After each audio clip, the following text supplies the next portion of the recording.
That'll be like under the title, so it sounds cool. All right. You ready? Yes, sir.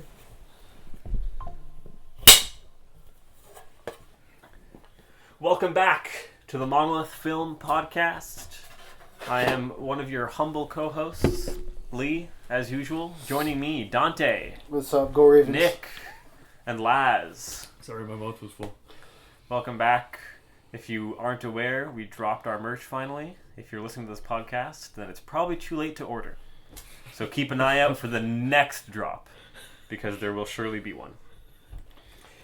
Today we're going to talk about The Substance. New movie, new shit. Yeah. Good shit. We all saw it together, right? Yep. Mm-hmm. We did. Yeah. So at the forum. You guys know how to pronounce the director's name? Oh, I never remember names and shit. I don't. Coralie Fargia? Fargia. You like to say that? I don't know. Anyways, came out in 2024. Came out not too long ago. It's about an old ass bitch, Demi Moore, who retires from being a jazzercise instructor with a Hollywood star. For Yes. Yeah. I can't read my own writing. She's sick of being old, and she shoots up some substance, and then a young and hot Margaret Qualley emerges from her spine to replace her. With all the youth and possibility in the world, she decides to be a jazzercise instructor. And the young Marg slowly starts killing the old Demi until they merge into a Cronenberg monster and they both die. Yeah. And that's pretty much how the movie goes.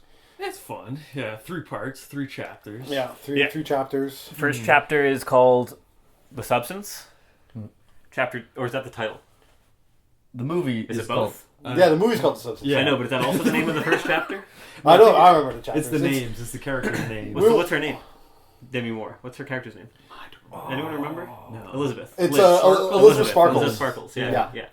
That's, chapter 2 is Sue. That's what, for whatever reason, that's what Margaret Qualley decides to call herself. Mm-hmm. And the third chapter is the monster. Well, Sue is because substance, S-U.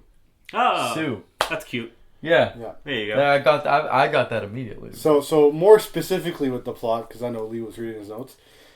The you don't like my summary, bro? That was cool. that's all right. But I think it lacks a tiny bit of context. There's a bit in the middle of it. It was good. Well, I don't want to spoil anything. Except for the end, obviously. We spoil fucking everything on this podcast. By the way, spoiler alert, which we never say in our podcasts. But we talk about the movie for 4 hours and go through every little detail and spoil the whole fucking thing. No, but basically, in the movie, Liz Sparkle gets the substance to relive her youth because she hears about it, blah, blah, blah, whatever. But what ends up happening is that Sue emerges out of Liz's body, and kind of they play this double life, and they always have to switch back and forth between each other. So the way Sue ends up trying to kill Demi Moore's character, Liz Sparkle, is that she spends too much time on her part of the substance side of her part of the cycle, quote unquote, and that removes time from Liz Sparkle's side of the cycle. Yeah. The cycle. So the way the substance works is that you shoot it up. You shoot up the green goop. It's green, right? Yellowish. It was like highlighter, piss, kind of. Yeah. Okay. You shoot up the piss juice. Yeah. Into your bloodstream, and then a younger version of you. Well, not even necessarily a younger version of you, because it doesn't really look like the young Elizabeth and it Sparkle isn't either. them either. They have this weird. I know, but they have this weird connection. But they don't share a consciousness. Right. Yes. Yeah. But and then you have to feed it this cum. It looks like cum, and then you feed it intravenously as well, and you each get 7 days. You and your clone. You and the substance monster gets 7 days each. Yeah, before you have to switch back to the other person. Yeah. So you can maintain a balance there. Yeah. That was the same pitch that the fucking writer gave. It's cum that you shoot it, you drink, that you eat the cum. And for the substance creature to survive, she needs to extract the essence of the host. And through the spinal fluid. And then shoot that up also. Yeah. Yeah. Right? Yep. Yeah. That's how it works. Pretty much. And so Sue ends up doing it for longer than 7 days. And then it starts accelerating the aging process of Demi Moore. Yeah, and the degradation of her. And Liz Sparkle, Demi Moore's character, was getting fired from her job as Liz Sparkle in the what'd you call the dance thing? Jazzercise. The jazzercise dance. Yeah. And the Sue the substance monster that comes out of her sees the ad in the newspaper and is like, "Oh, that sounds like a job I would do." Yeah. But a pure coincidence. It's not like she knew that Demi Moore, the person that she came out of, is Liz Sparkle. She's just like, "Oh, I saw this posting." And I think she does know, though. Yeah. There is. Like, you think so? Yeah, there's for sure a fucking some shared memories. Yeah. Maybe. Some shared consciousness. But once they split, I guess that's when their consciousness splits as well, maybe. I think so, yeah. Because But do they? I think they might remember each other's times. I don't think so, because... I don't think so, because at the end, when they actually do end up seeing each other face to face and they're both awake, Yeah. they're both, like, extremely surprised. Mm-hmm. But that's why I think it's one mind, And then they're like, what the fuck? We're The reason both here? the reason I don't think they share the memories of each other's cycles is because whenever Sue wakes up, she's always surprised and upset at the mess Elizabeth left her to clean up. Yeah. And when Elizabeth finds out that Sue replaced her as the jazzercise instructor, she's equally surprised and upset. Yeah. To me, those scenes imply that their consciousness is split in some way. Like what's the announcer say? Like the call guy say all the time. The substance guy, he says, You like, are one. You are one. Remember, you are one. Yeah. And I think the reason it's so hard for them to remember that they are one is because their consciousness splits as well. Yeah, I guess I might have been misremembering the part where she's like, the fucking bitch sits on her couch all day eating pizza and shit. Yeah, exactly. But I guess if she finds all the stuff, she would know that. Yeah. Mm-hmm. Yeah. Because she would have woken up and been like, fuck, I gotta go clean now. Yeah. But only when she walks into the mist is she like, what the hell happened here? Mm-hmm. What am I supposed to do? But see, I don't. Me personally, I don't see Margaret Qualley. I don't see Sue as a person. I mean, yeah, sure. For the sake of the movie, she is a person, right? But I find like the reason why they are one is because Margaret Qualley is the result of Demi Moore's ego in this film. She doesn't want to get old. She doesn't want to die. She doesn't want to get fired. She wants to stay the star that she's been for decades. And she takes this substance hoping to get younger. Mm-hmm. But instead, someone else emerges and takes her spot. And I find, like, to me, that's like just her ego on the wheel. And it's not even... And the rest of her body or the rest of who she is as a person is completely set aside. Yeah, well, metaphorically for sure. Yeah, metaphorically. Yeah. But in the context of the film, okay, like in the plot, they are two individuals. Right. Like the thing is, what also tells me that they're two individuals is that Sue has a very like a lack of regard for Liz's well-being while she's awake. Yeah. Mm. So she's taking advantage of Liz all the time, and for her own personal gain, you know. And there's like a lack of consideration for the other, you know. Yeah. Like Liz is always, up until Liz gets super frustrated with her. Liz is always like responsible with switching over and doing it properly, but the second Sue gets out, Sue is always taking advantage of Liz's body and just like sees how long. Like she pushed it for 6 months in the movie where she didn't switch back to Liz for 6 months, and then Liz came out looking like a fucking gremlin. Yeah. And like an old hag running down the hallways awesome. and stuff, you know. The babushka. Super saggy tits. Super saggy tits, you know. Yeah, the super saggers. So for me, they're two different consciousnesses. But they can't be like so disconnected that Liz. I think want to stop. You know. I think there is a connection. Yeah.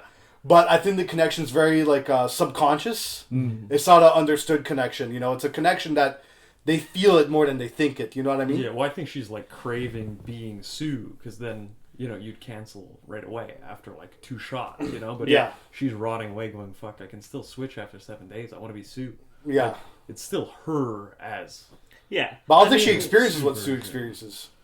I mean, in some capacity, she must, or else she wouldn't want to. I think it's just the vanity of it all that she enjoys, you know. But I think it. But it would be her enjoying it.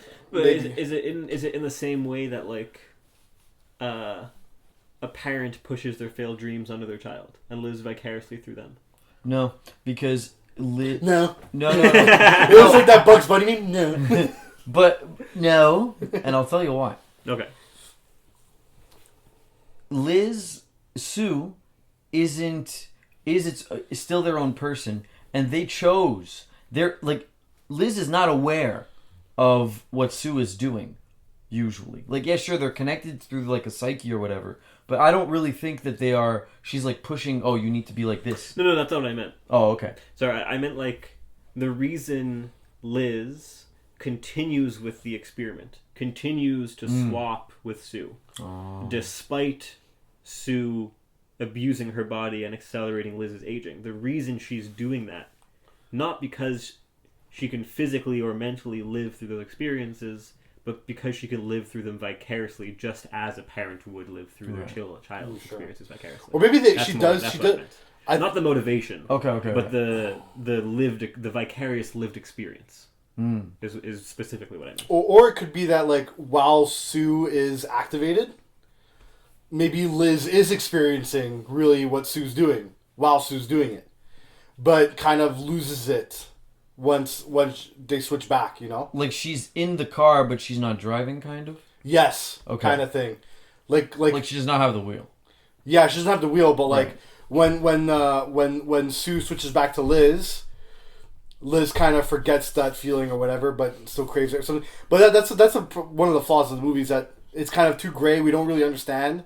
I don't think we need to either. We're talking. We about don't Yeah. need to. Not- But not a We're big talking point of the about it, but I movie, don't yeah. think it's important. Yeah, but I mean, I was thinking of it as like a heroin addict or something. You know, Yeah. when they're sober, they're like, "Oh fuck, dude, I look like my teeth are falling out and shit," but they're like, "Fuck, I gotta get fucking high." Right. yeah, maybe. Ripped, and they're going, "Doo, doo, doo, doo, doo, I'm having a good time," and Yeah. then it just goes back and forth. Yeah. You know? Yeah. That's why I think it's like one. Yeah, could be, I don't know. I think the nitty gritty of how connected they actually are. Has nothing to do with the movie. No, I mean as long as we recognize that they are individuals, but they are also one. As long as we maintain that duality, Yeah. the nitty gritty of how specifically they are one and how specifically they are individuals, I think we're diving too deep on that. Yeah, maybe. Fun off the top of the podcast. It's fun, yeah. I mean, Fun off I'm the not to top. say I'm not enjoying the conversation, but I don't think the movie provides an answer. Is what I'm saying. No, I know it doesn't, but I'm saying like Yeah. my thing is that it might be a bit more understood if it was less gray, you know? Because the thing is, I think he says they are one. More as of because they are in the sense that they're connected, and that if she keeps sucking their lifeblood out of her spinal cord, she prolongs, like, they're connected in that way, that in the sense that they're one, but and they share DNA or whatever, you know. But outside of that, I think they're total individuals, you know. Yeah. I would have liked. I think what could have removed some of this gray zone, what could have added to the film, perhaps, is if Liz resisted for maybe a day, swapping back to Sue, so that we could see what happens to Sue if Liz extends her 7 days. Yeah, maybe it will reverse her little things. Who knows? Or how would that affect Sue's body? Yeah. That's something I wish. Because the they thing would- is, I don't think Liz has to do the cycle. Only Sue has to switch back and Well, that's forth. what I'm wondering. Yeah, we don't know. Like, I think only Sue has the time limit. Liz doesn't. That's her body. Yeah. Originally. So I think she could go as long as she wants without affecting Sue. But then, because when she calls the folks at the Substance Incorporated, Yeah. and she's like, "That fucking bitch didn't switch on time," and they're like, "You are one. You can end the experiment whenever you want." But they never give her instructions on how to. Is ending the experiment just letting Sue wither away and just never switching again, or is there a procedure? Yeah, Well, there's wasn't procedure. there- The yeah, end, there was end a of the shot. experiment is the death shot at the end. Right. Yeah. So that's what makes me feel like Liz also does have to switch after 7 days. Yeah, I thought they had to keep going. Yeah, I until think so the too. end. Oh, you think so? Yeah. Because if there was no end procedure, then you'd be right. Okay. Yeah, Only sure. Sue has to switch, right? But because there is an end procedure, there is a way to end the experiment. Not ending the experiment and not switching will have consequences. Okay. Yeah. But sure. we just never see what the consequences are in the case that Liz refuses to continue the cycle, Okay. Yeah. Yeah. right? I think so. Yeah. Okay. So we've established that. We've established that, so now we know everything about the movie. So Thank you for watching. we recorded first impressions right outside the theater. Yeah. Should we splice that in here? Boys, we just came out of watching The Substance. We got Christina, Nick, Laz, Lee, Oi. me, obviously, Monolith Film Pod. Yeah, what'd you guys think? First impressions. Yeah, first impression. Well, Lee, I think you might have to go last on here because I think you might have the Yeah. outlier stance here. Dante, what do you I'll think? go first. Up until the monster ending, it was a 9 out of 10 movie in my 10 opinion. out of 10. I was like, that's got to be one of the top. Up until the monster ending. 2 hours. Up until she used the activator for a second time, I was like, that's a fucking top 5 body horror film all time. 5 all time. Yeah, it was that good. I thought. I enjoyed it. I thought the effects were pretty cool. I like the music, the acting solid. Demi Moore is a pretty good. It was pretty fun to see her and doing something completely different. I'd give it like a 7, like a 7. I think the 7. third act, like the last part where she becomes a monster and stuff, that was like weird because it became like it didn't know what it was anymore. It became a joke. It kind of, and everyone was laughing in the theater. It was such a. I think serious that kind of movie. killed the vibe a Yeah, little. dude. And then it was like Carrie. It didn't know what it wanted to be. It wanted to be like, you know, if 2001: A Space Odyssey. Then it was like Shrek. Then it was Carrie. I don't know. Blink 182. What's up? I think that was like the first movie of that genre that I've seen, but I really liked it. Thought it was You good. never seen a body horror movie don't and you're think fucking so. engaged to this guy? I mean, We watched some gory stuff. Gore, We've but seen a few body- gory things. I don't know, Not I don't really know that about- much. yeah, Oh, but it- yeah. it was really good. I liked it. I liked, yeah, honestly, until the part where she became a monster, it was pretty good. But Like, the thing about the monster part, I thought you guys were gonna fucking love it because it's like that process. It's just not taking it so serious, just gore, everything like nonsense, you know. I mean, the But fountain I of didn't blood. like it. Yeah, What? that's It's funny. fun. The fountain of blood on the audience. It's fun, but That's also fun. it was such a serious movie up until that point. yeah. And it was such a good concept, and I loved it so much, and then it just became a joke. I was like, "Are you fucking kidding?" Yeah. Nick.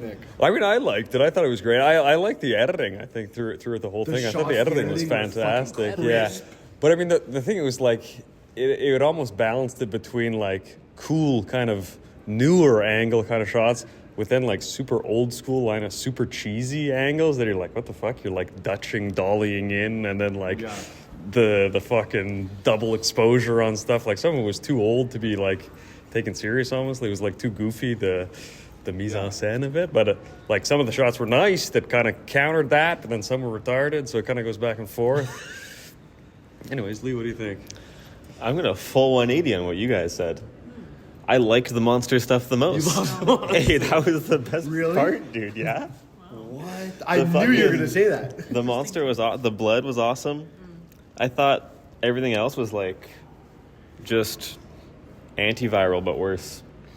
That was way better than Antiviral. You're No fucking crazy. way, dude. Brandon Cronenberg wishes he made the first fucking 2 acts. The of that. music's better than antiviral for sure. The music was insane. Music The rules. sounds in the music in the movie. Were Yeah. I think this is good. I like the bathroom. Yeah. oh, the bathroom was sick. All the POV shots give me a headache. Yeah. I can't They were do interesting, POV. though. They were interesting. But no, I don't know. I thought it was a little derivative until Basket Case showed up. Basket case rules. Basket case rules. I just felt like it was, I don't know, it was kind of like, yeah, all right. I was like oozing with like loving this fucking movie for the first 2 acts. I was like, oh my god, this liked- is amazing. I think it's just the second act that I didn't like, to be honest. I liked the first slow. and I liked the third. I like the second act. The second she transitions into Sue and they're doing the ass shots, I fucking was like, oh my god, this is so Kojima. That's still all first act, though, I would say. Oh yeah, sure. I don't know. Anyways, I don't know. I was disappointed, to be honest. Really? Yeah. I kind of didn't like it until you said the basket case reference. I mean, now it just rules, dude. I mean, basket I looked case is so exactly like awesome. him It does to me. look exactly like. Now that you say it, it's fully just basket case. Mind you, with the monster ending, which I don't like.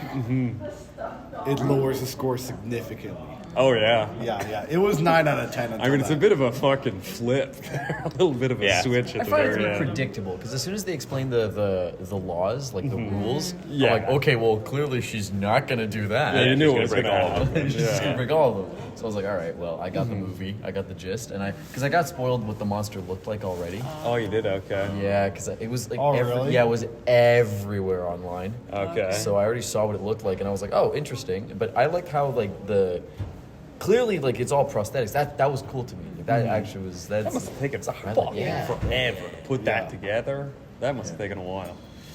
Yep. That's my first impression. My first impressions. We'll talk about this. We had a good time. I'm going to rewatch Basket. I think we want to do a first Rock, impression so dude. much because, like, we left that wanting to talk about it so bad we couldn't save it for the pod. Sorry, boys. And we're back. So now we've all had time to sit and dwell on the movie. Yeah. Should we do a little 1-2? How do you do? What do you think now?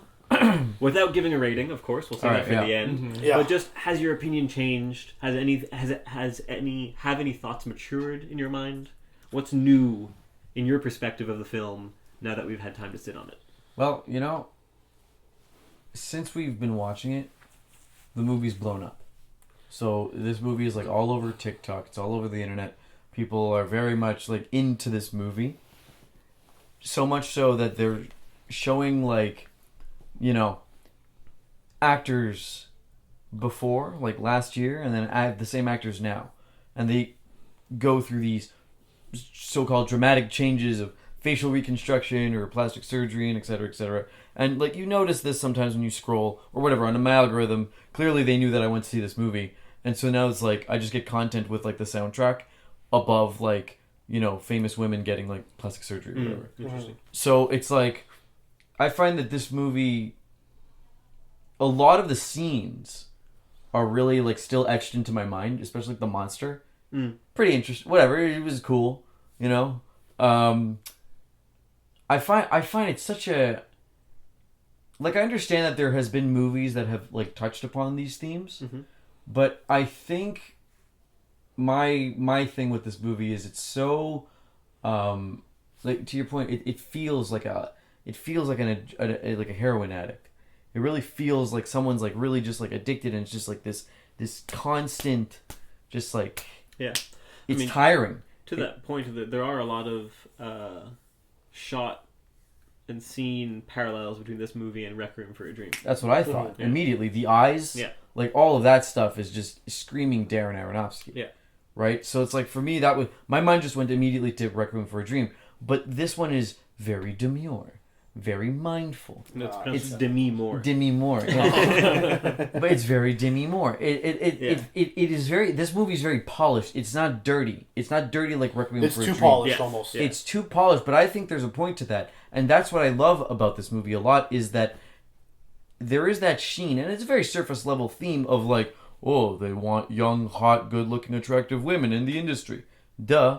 But what I find more within this is, look, as a man, as a straight white man, you talk about this idea that this whole like running gag of like women hating women, or just like this ageism within women, or these ideas of like mothers and daughters trying to compete for the attention of the dad.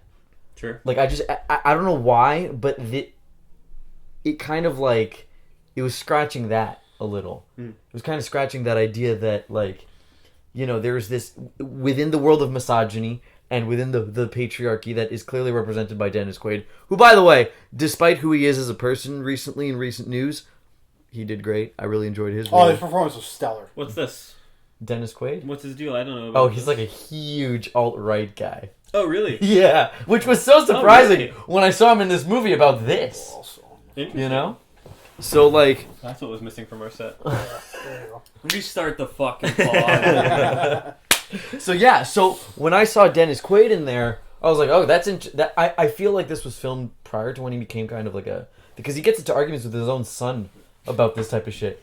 Oh, really? Yeah. Anyway, so all this to say, Yeah. Maybe they cast him on purpose as a fucking meme. Yeah, it seems like it Well, fits. As Clearly. a joke, they're like, let's get this fucking guy. Well, yeah, exactly. So for me, it really was scratching that itch. I think that a lot of like it's kind of an elephant in the room, and like as someone who's taught high schoolers, the idea that girls will compete with each other, or the idea that women, colleagues of mine, will compete and try to one up each other, and there's like this it's a very dark feeling, especially when it's all for the sake of the man, Dennis Quaid, or the industry, or whatever you want to call it. Really,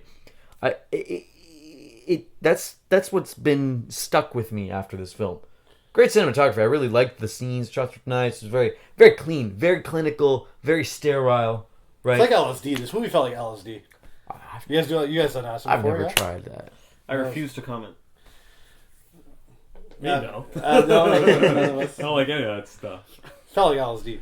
Interesting. Interesting. Why? Very sharp, very clean, very like all the colors, neon kind of thing. You know. Okay. I don't know, shiny, Like highly saturated just for the sake of. saturated, and high definition. Like I don't know. Okay. The movie's very clearly a commentary on Hollywood. Yes.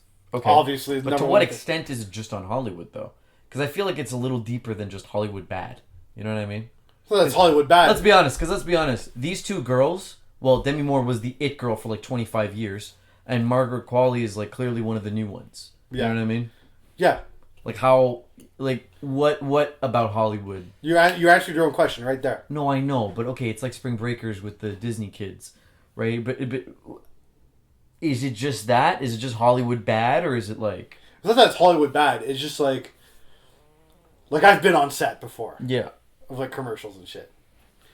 And dude, I fucking hate. You guys would all hate it, dude. I fucking hate it. I hated it so much, bro. It's very like.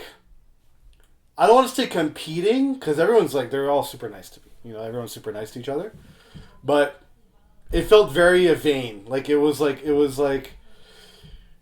you know, like we're in the back sitting and we're in a shot and they're like managing the extras, whatever, and they're like, "Oh, pull this one here," and then it's like a big deal. You get pulled to the front, kind of thing. You know, it's like, oh, I'm like, bro, it's a fucking Major League Soccer commercial. Calm the fuck down. You know what I mean? Kind of thing. You're an extra. Yeah.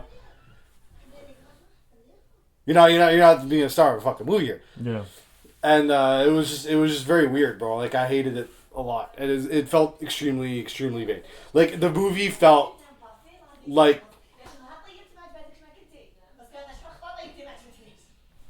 What language is that? Are we picking that up? Oh, they're Arabic.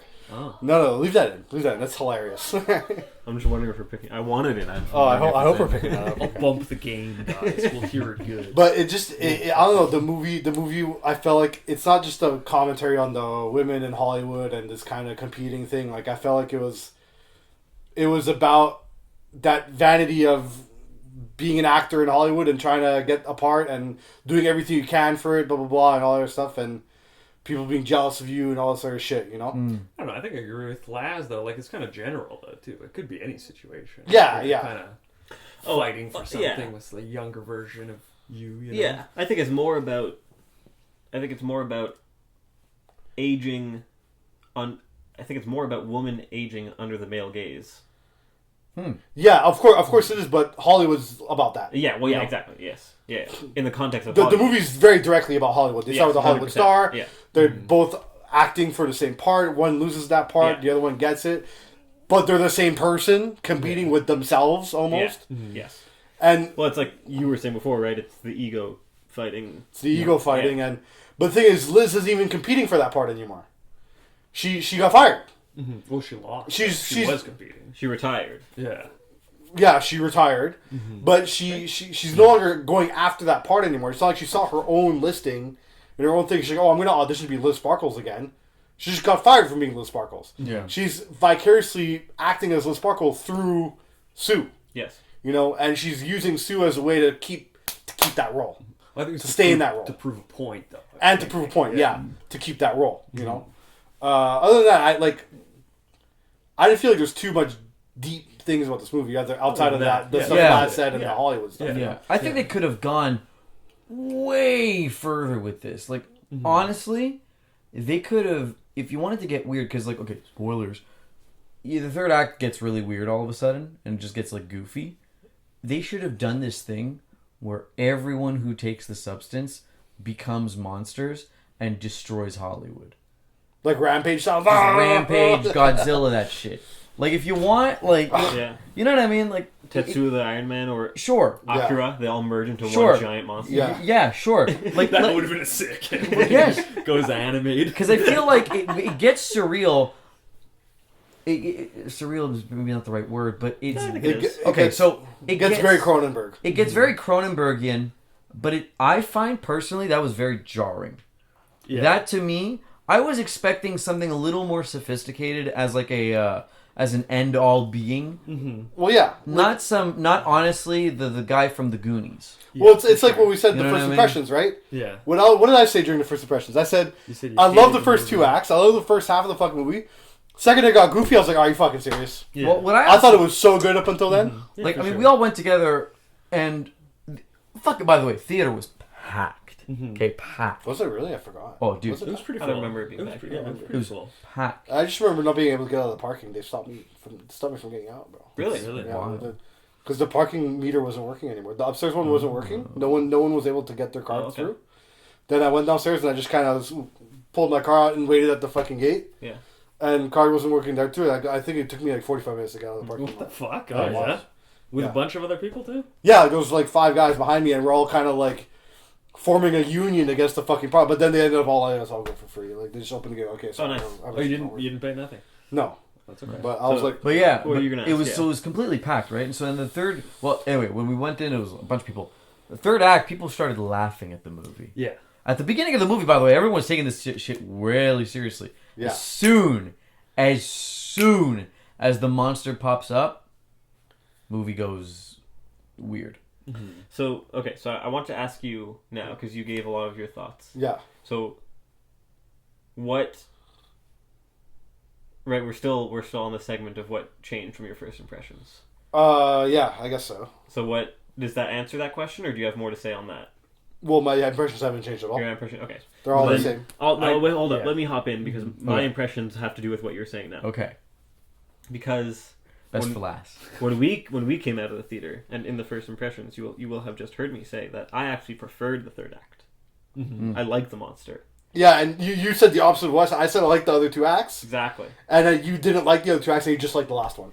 And having sat on it for longer now, and having the time to think about it, I'm doubling down, and now I'm saying that the third act makes me like the other 2 acts more. Now I like the whole movie way more than I did. Really? Oh yeah. Now that the movie has risen in my rankings, because now I'm viewing the rest of the film through the lens of the third act, and now it's making everything so much better. I find. How so? Elaborate on that a bit. I think the mistake everyone is making is going into this movie and taking it seriously. Thematically, it's an important theme, Sure, yeah. but I don't think humor or comedy downplays that. I think the humor of the film actually makes it more digestible. Yeah, for sure. And like, the humor goes through the first 2 acts too. It's just Yes. Oh yeah, Cranked the humor is up. there. Yeah. But now, It's a very different type of humor, too. I think now, if we were all to watch it again, knowing how it ends and treating it more as a comedy, yeah. I think we would like it even more. Did you watch it a Probably. second time? No, I meant to, but I never had Okay. time. Because for me, like, the first 2 acts, like I said in the first impressions, I thought it was so fucking good. Like, I was like, those first 2 acts, if they kept it the same way and didn't make it goofy, Yeah. I thought it would have been, like, best movie of the year. Like, I loved Yeah. it that much, you know? Because, like, watching it the first way through, Dennis Quaid, that's his name, his character, I was like, oh, what a fucking prick. But now thinking about it back, I'm like, wait a minute. He is a prick, but he's hilarious. Well, you didn't think he was hilarious the first time watching Like it? he's so fun. No, I just hated him. No, I thought it was so... Like, they're doing a lot of that, like, you know, like, when we watched... We just watched Lord of the Rings. Yeah. Actually, we weren't there for the third movie there, but... Remember Mouth of Sauron? Yeah. Like, the shots where it goes in on the... Yeah. and you just see the...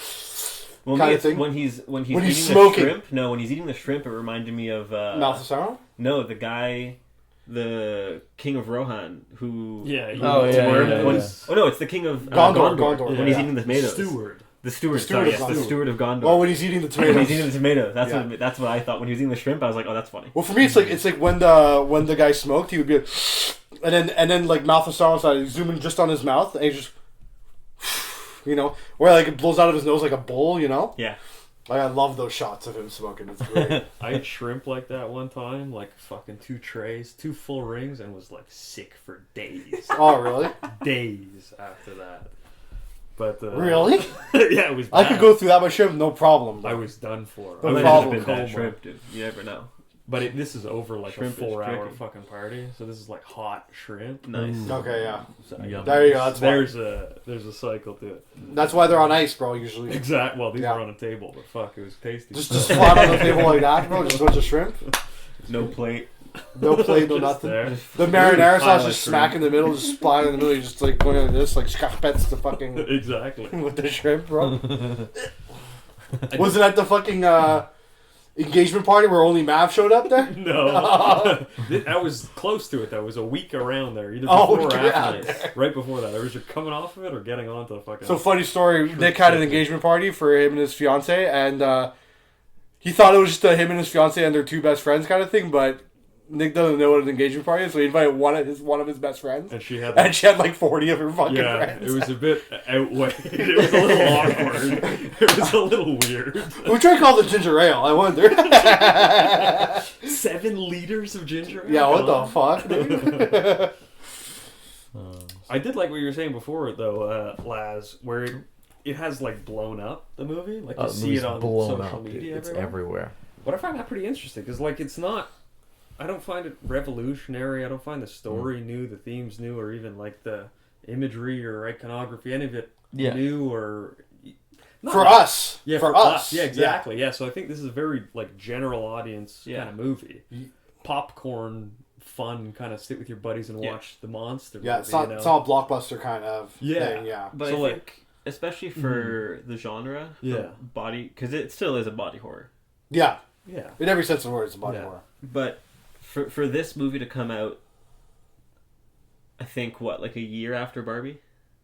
Ooh, interesting. Ooh, yes. I think that helped a lot Really? because Is very because there are plenty of movies, body horror and horror in general, that share very similar themes. feminist themes and from the female gaze and all this stuff, but they never Rode the blew up. I almost feel like They're riding the coattails a little bit, especially seeing how Maybe not. Margaret Qualley's in Barbie. Mm-hmm. is she? Yep, she's one of those other Barbies. Oh, okay. Oh, is she? Yeah, I think so. But Maybe I'm wrong just there. like having that platform to jump Yeah. off of, Yeah, I think helps this movie Yeah. a bit. Because now, now because of Barbie, there's more of a Zeitgeist.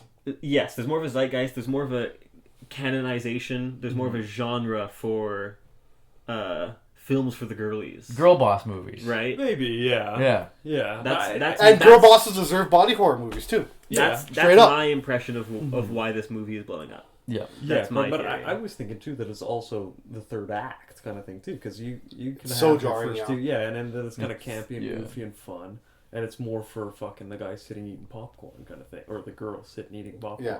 Like the thing is, I think it blew up. I think what Nick's kind of saying is that like we're used to this kind of movie. We love this kind of shit, you know. Yeah. But this is not typically a movie you see in the cinema. Yeah, No. or that it's interesting that this movie blew Yeah. up when others are the same.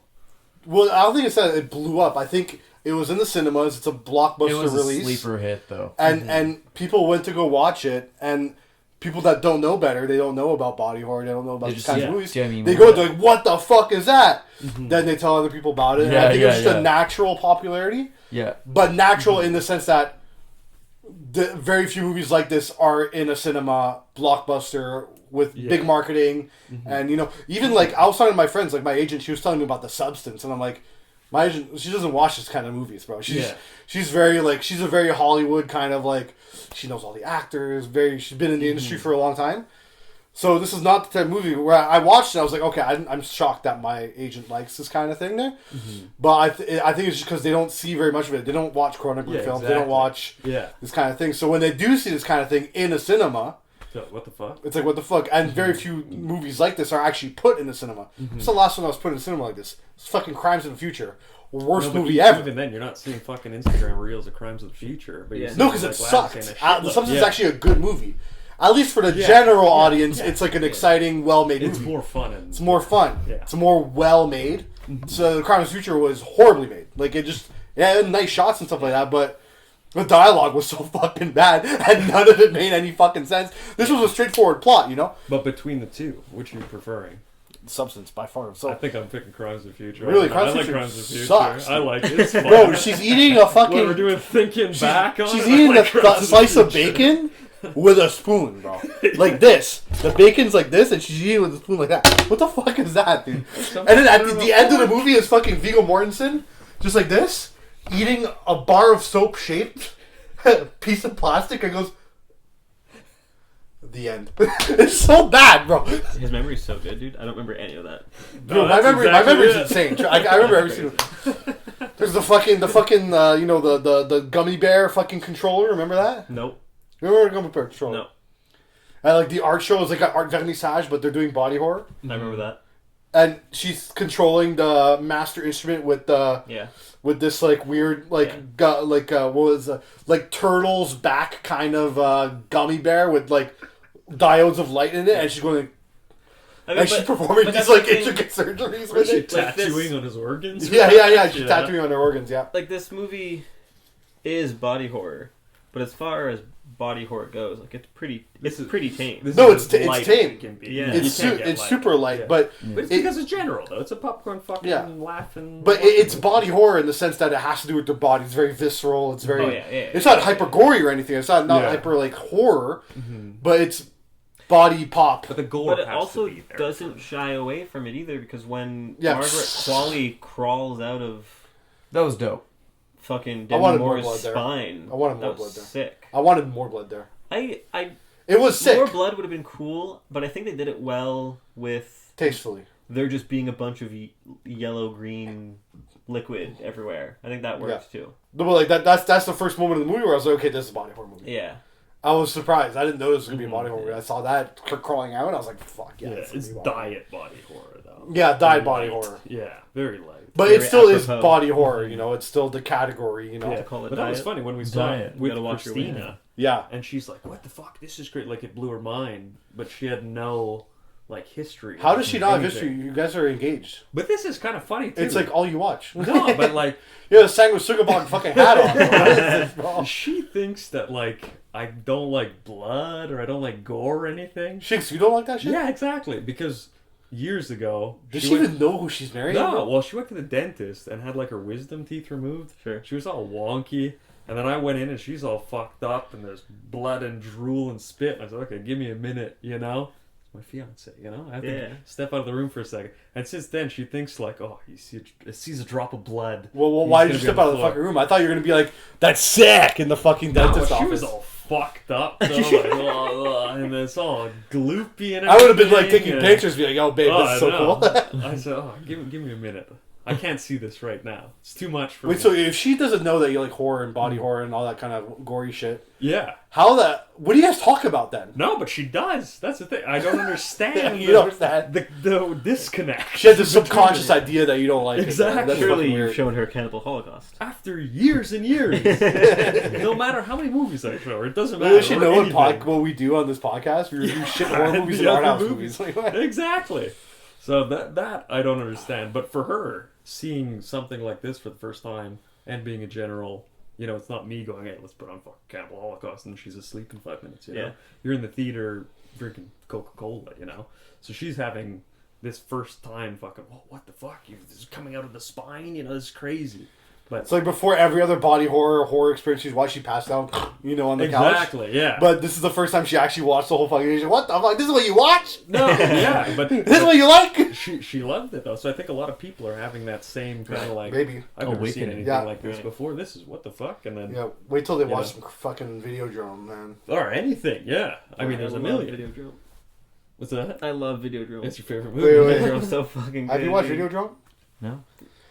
Have you seen any Cronenberg? Okay, you Give me- didn't mention this give me when names. we proposed you to be a permanent co-host. Give me over here. names. The Fly. Oh yeah, okay, yeah.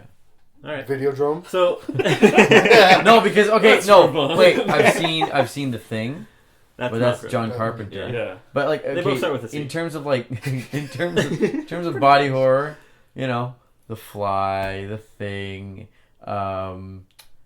Cannibal Holocaust. I've seen clips just because I didn't watch Yeah. the whole movie. I would not consider Cannibal Holocaust a body horror. That's just a cannibal horror movie. Like Okay. 2 scenes in it, maybe. But I think body horror specifically needs more to be gore. your Yeah, it's own true. relationship to your Yeah. body. No, you're Yeah. right. Is Yeah, Not your Alien- relationship to other bodies. Alien's Yeah. not a body horror movie, no. yeah. But it's closer than Cannibal Holocaust, I would argue. Yeah, it is true. Alien? Yeah.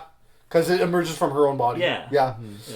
But body horror, it's about your mutilation of your own body, distorting your own body, Yeah. and kind of like... You know, Cronenberg has not been someone like I've gravitated towards. Body horror in general is not something I gravitate towards. Not because I'm disgusted by the... It's very cool. All the practical effects are very, very interesting to me. But it's not something that I'm going to go out of my way to watch. I don't know. It's Well, lads, now that you're a co-host of this podcast, now you have to It's go. home. Yeah, you don't have a Okay, choice now. perfect. Yeah, that's You don't have a we didn't know this before we fucking came on, bro. What the fuck? I mean, maybe now is the time that we finally do Videodrome on the podcast. Oh shit! Oof. I got the Criterion Director's Oh, shit, maybe. super. Yeah. Well, you can watch that. I think it is. I think it is, bro. Because this guy has to get initiated, bro. Maybe yeah. He's a permanent co-host. You got you Videodrome's got to watch some awesome, Cronenberg, too. man. Yeah. Especially Scanners you is don't know fun, it too. yet, but you're already educated on the subtext of the film. So you should. I'm pretty positive that you'll I'm fucking sure key I'm in going to and dig you're it. gonna get I saw it the right cover away. of this and Yeah. I'm like, oh. He has a I'm gonna tattoo of watch this. Videodrome. I do. He has a Videodrome tattoo. Yeah. Our rating system, we call it 1 to Videodrome. Don't fucking forget that. We used But to do that. so From 1 to Videodrome. how did your first impressions change then? Mine, I don't think they've changed too much. I mean, I'm kind of with Dante too. I like the first 2 chapters because they're more just like a straightforward arc, as you suspect. Yeah. The third one, maybe if you watch it again, or if I watch it again, because I have the foresight of it, I'll enjoy the whole thing better. But the third one, when we first watched it, it was like such a shift in tone. You're like, oh man, this is a campy, fun kind of movie. Still enjoyed it. I have Yeah. no problem with Yeah. it at all. It's still fun, but you know, there could have been ways that you could ease that Sure. jump Yeah. into kind of goofiness. I think it was fun. one of the main things now that we do this podcast, Yeah. I think actually no, not necessarily now that we do this podcast, just in general, I find one thing I don't like about this film, which is a thing that turns me off of a lot of films in general, is when the film is too easy. Like, I like analyzing films thematically. I like looking for symbols. I like digging deep, you know? Fuck, how long did I analyze Hansel and Gretel for no fucking reason, you know? Yeah. This movie is... Answer girl to get bait. You're saying they give it to you. It's too On a easy. silver platter, yeah. Like, I feel like I have nothing to talk about because it's so obvious in the film. Well, here's the thing about movies I find. It's like, you don't have to analyze them to enjoy them and talk about them. I do. Well, That sounds like a you problem. No, it is. But that's what I'm saying, right? It is, me too. That is my problem you with tell the me, film. I'm a fucking art critic over here, you know? I make Yeah. art all day, you know? Not all day anymore, but like, I know how to talk about art, like, very deeply, Yeah. you know? But this is a general audience kind of fucking movie, so it can Yeah. only be so deep before Yeah. you lose the general audience. Yeah. But again, to people who've never swam in the ocean, a shallow pool is pretty deep. Yeah. You know, so this is like a gateway drug, Which to is good, perhaps 'cause better I- films. Because I don't think it's that shallow either. No. This was clearly the director had a vision. Yes. Like the fact that it was so jarring, the switch was clearly the director being like, "Fuck Yeah. this," you know what I mean? Yeah. Like this is what she wanted. But I think it's a girl, right? Yeah. Yeah. Okay. Yeah. But I think what Lee's saying is that it's the meaning or anything like that, any sort of concept this movie has, is so not subtle. It's No, it's very not. in your face No, for what it's yeah. about. But I think it's And you don't have to think about it very hard to learn what this movie's Yeah. trying to get at, the concept. Probably why it Exactly. translates so well in social media and stuff. Yeah, I exactly. have been seeing tons of Exactly. fucking reels and all kinds of shit. And it's wild because some of the best movies ever, all the concept to me is very subtle. Someone Very- pointed out. Actually, what's crazy is someone pointed out that if you ever rewatch The Substance, most of the frames are center shots, perfect to put it in a TikTok. because they're all centered and everything is just like good for a 9x16 shot that you can just create edits of and publish the movie and it's like free advertising for them. I wouldn't even be surprised if that was like an idea. That's If clearly that wasn't, like yeah. And I feel like yeah. Yeah. probably that's probably You're not agreeing with this at I all. was gonna say, I think whoever, I mean, I think you could say that about any movie that has good framing. No, but like but now it's very different though. Now, like one show that we did at work, we had a direction when we're making our shot choices. We have to be center fucking. Oh third. Yeah. Like if something's too far to the frame edge, scrap it. It's easier to fucking get. It's hard to Instagram or edit on something. TikTok. Yeah. Wow. and because TikTok is a fucking powerhouse right now. Because they're all It's getting banned next month, but sure. Yeah. Yeah, they said that 5 years ago too. Apparently, it's like legit now. But because what I was gonna say is like I don't know. I didn't rewatch the film, but I scrubbed through it very quickly today, and there are equally as many shots that aren't like that. But I feel like the big moment shots, like They the do it monster. Okay, I'm sorry. Margaret Qualley's ass, center shot. 12%. Demi Moore's face, center shot. Margaret Qualley's eyes, center shot. Her dancing, center shot. Liz dancing, center shot. But I feel like those are all shots The that you star would want is- to center anyways. Yes, but the thing is that they're made in such a way that it's so it's like a whole body. I think they're just. It's not even the shot thing. I think the colors, everything about it takes so well to social media. I think Yeah. they do that knowingly. They did that knowingly because like, if you look at the shot, so it's like the normal widescreen. Demi Moore is her full body within right in the middle, and if you cut the rest of it, it's just Demi Moore's body dancing. Yeah. So you can easily edit that in a TikTok or in a reel that 15 and 16-year-olds will make and watch and share with each other and blows the movie even further. And the set pieces are very simple too. They're nothing yeah. complicated either. Oh yeah, You know, so yeah. But I don't think this movie had a big budget. what's talking about budget? I think they purposely made it like easy, simple, where you could just focus on what's happening and not really look around. You know. Yeah.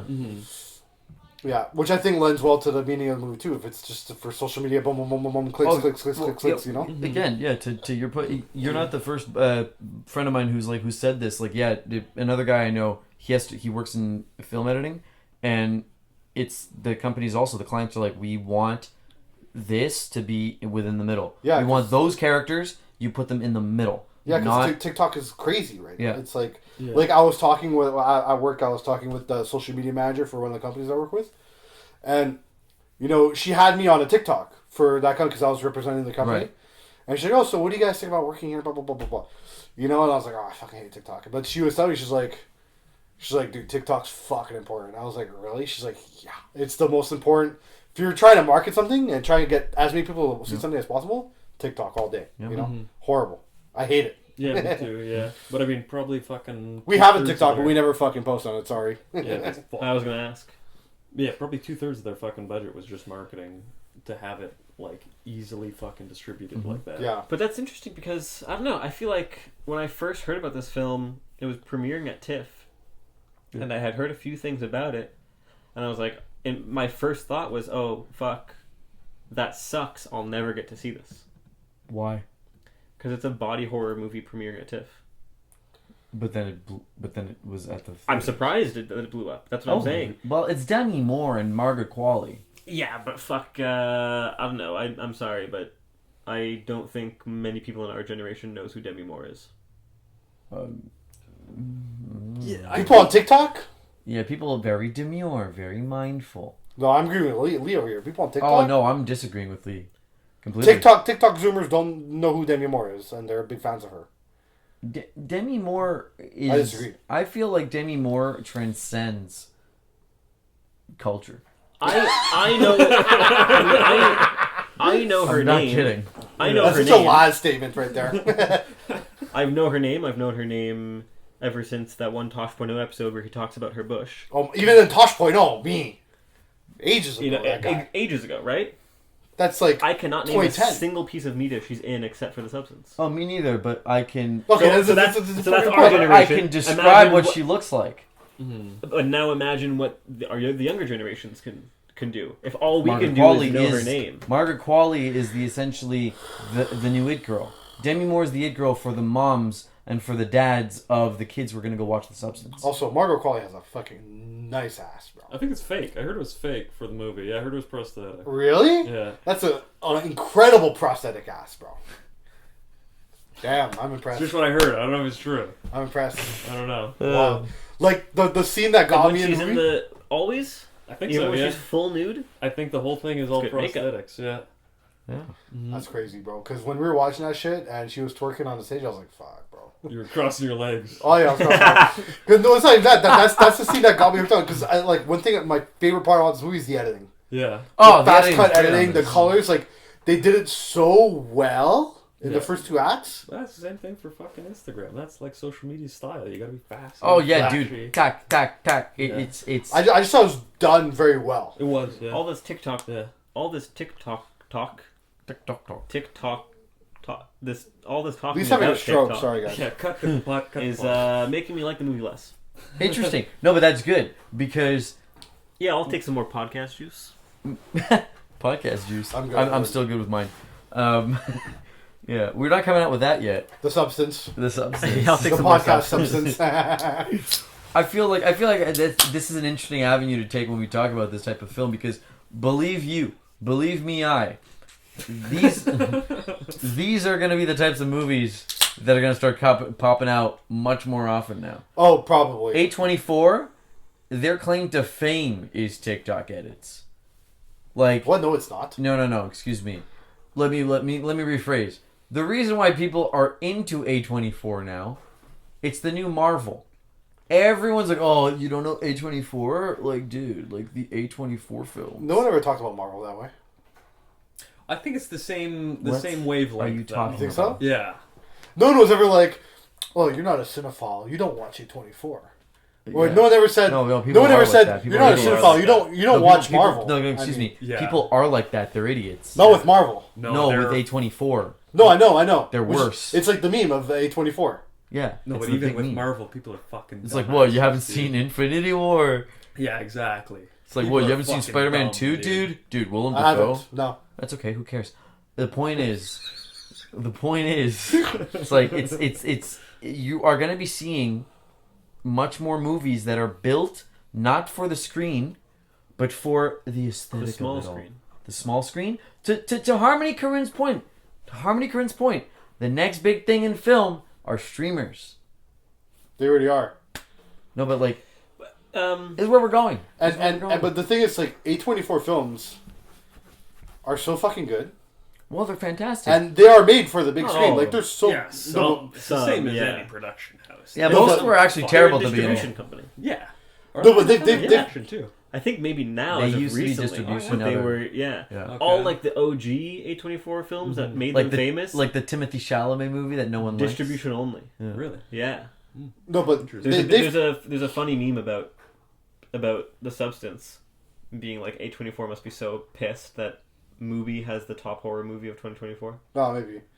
But A24 has That's a movie. Yeah, movie rules. Movie, yeah. Movie's fucking That's a good. streaming service. I had no idea. Yeah, they distribute as well, like Criterion. Yeah. Oh shit. But A24 has made some great movies. Yeah. Oh, no one's Moonlight. denying it. It's a god tier movie. But the thing is, Hereditary, all the Yeah. movies that Lad's The referring to Lighthouse. in this zeitgeist of A24 meme movies, Yeah. they're all referring to the good A24 movies like Lighthouse, Moonlight, whatever. like Uncut Gems or whatever. I got jams, you know. Is Good Time A24? I don't know. I don't That's a even think good time. Uncut Gems I is don't think it A24. I think it I might think it's be. like Ilara. Uncut That's Gems is Ilara. A24. What? Is it? Sure? Oh yeah, it is. It is. 100% It it is. is, yeah. It is. Good Time is Ilara. Good Time is okay. Good I Time like is Good better, Time. I think. I also think Good Yeah. Time is better. Good Time rocks. Yeah, dude. It's Not Good better Time. than Moonlight. Good Time is Very Good better Time. than Uncut It's a good Gems. Moonlight's. I like Moonlight. I like Moonlight, I think it was one of the best movies. I haven't Shout seen out of the past X. 20 years. I like that a lot. Yeah. You ever seen Moonlight? No. It's amazing. That's an amazing Yeah, movie. it's really. It's really good. Surprisingly, really good. Yeah, it's like a extremely beautiful movie. Yeah. You'll like it a lot, I think. Like I believe you guys. I just haven't seen it. That's like Yeah. all the black boys are blue. They say that in the movie. Oh, dude. Okay. Yeah. Under Moonlight, I think. I have a is what they friend say. named Prime. Yeah. Prime Time. Shout out Prime Time. That's his real first name. No, I have no idea what his real first name is. Blockbuster. Word. Actually, you guys might have met Prime Time No, at I- my birthday at La Shop when we went to the maybe. rave. Yeah. The really really dark black guy No. with the piercings everywhere. No. Anyways, he always well. says he's not black, he's purple. Like he literally says that. It's Yeah. fucking hilarious. Big Prince fan. No, I don't think he listens to Prince at all, bro. And he's a funny guy. Like when he talks to you and he's sober, he's like super nice, very like articulate. One fucking beer. Oh, you told me. Yeah, I've told you about this guy. Yeah, he's great.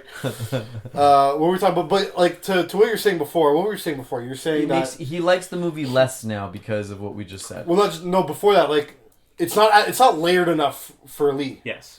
Like there's the surface level layer, which is the meanings we're talking about, but there's nothing past that. It's a small onion.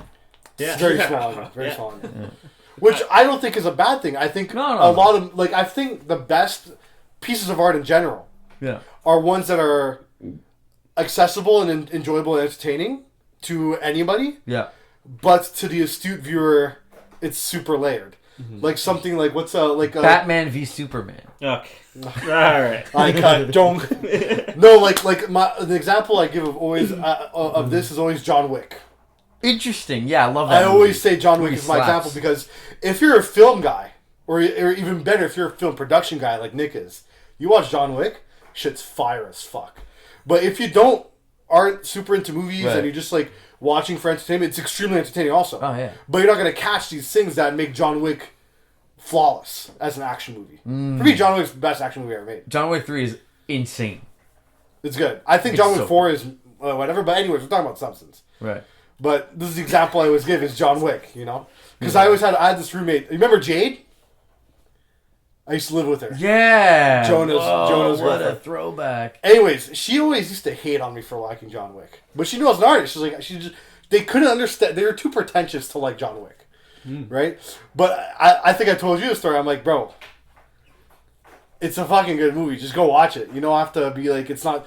All because it's not some fucking weird art house shit doesn't mean you can't like it, Yeah. Doesn't mean it's not a well-made, meaningful, high-concept art movie. It's just the concept and the artistic part of John Wick is a lot more subtle than doing weird things with the frames and, having this weird kind of pretentious hipster shit, you know what I mean? I do know what you mean, but I think It's like film production students versus film study students. Yeah, I mean, I think I've made myself a bit of that transition from being like, fuck, what is this? It can't be an action movie that's good, Yeah. And now I'm like, oh yeah, put it on, dude. Let's fucking watch it. But was that before or after you did film studies, film production school? You did film studies, not Moving production. through, I did right? studies. Yeah. I thought you did production. No. Oh, It's shit. studies. Yeah, so that's why I think it was more the fucking. So it was the film studies kids that were like, okay. World, yeah, that you're Because the stuck in film kind studies of- kids, they don't fucking know what they're talking about. No. Oh, their favorite movie is Battleship Potemkin because someone told them it should be. No, exactly. They don't even know why that's a good movie. There's Yeah, exactly. one fucking scene in the movie that makes it a great movie, and it's because it invented montage, but that's about it, With the fucking stroller going down the stairs, Yeah, but even that's a fucking bad scene, though. Like, it's not good. to No, but for watch. when it came out, then you saw that, you're Yeah. like, montage, never seen a montage before in your But life, even then, you could watch a movie from 100 years ago still, and they're still good fucking movies. Yeah, Battleship Potemkin, it's still. But sucks. the Battleship Potemkin is just important because it invented montage.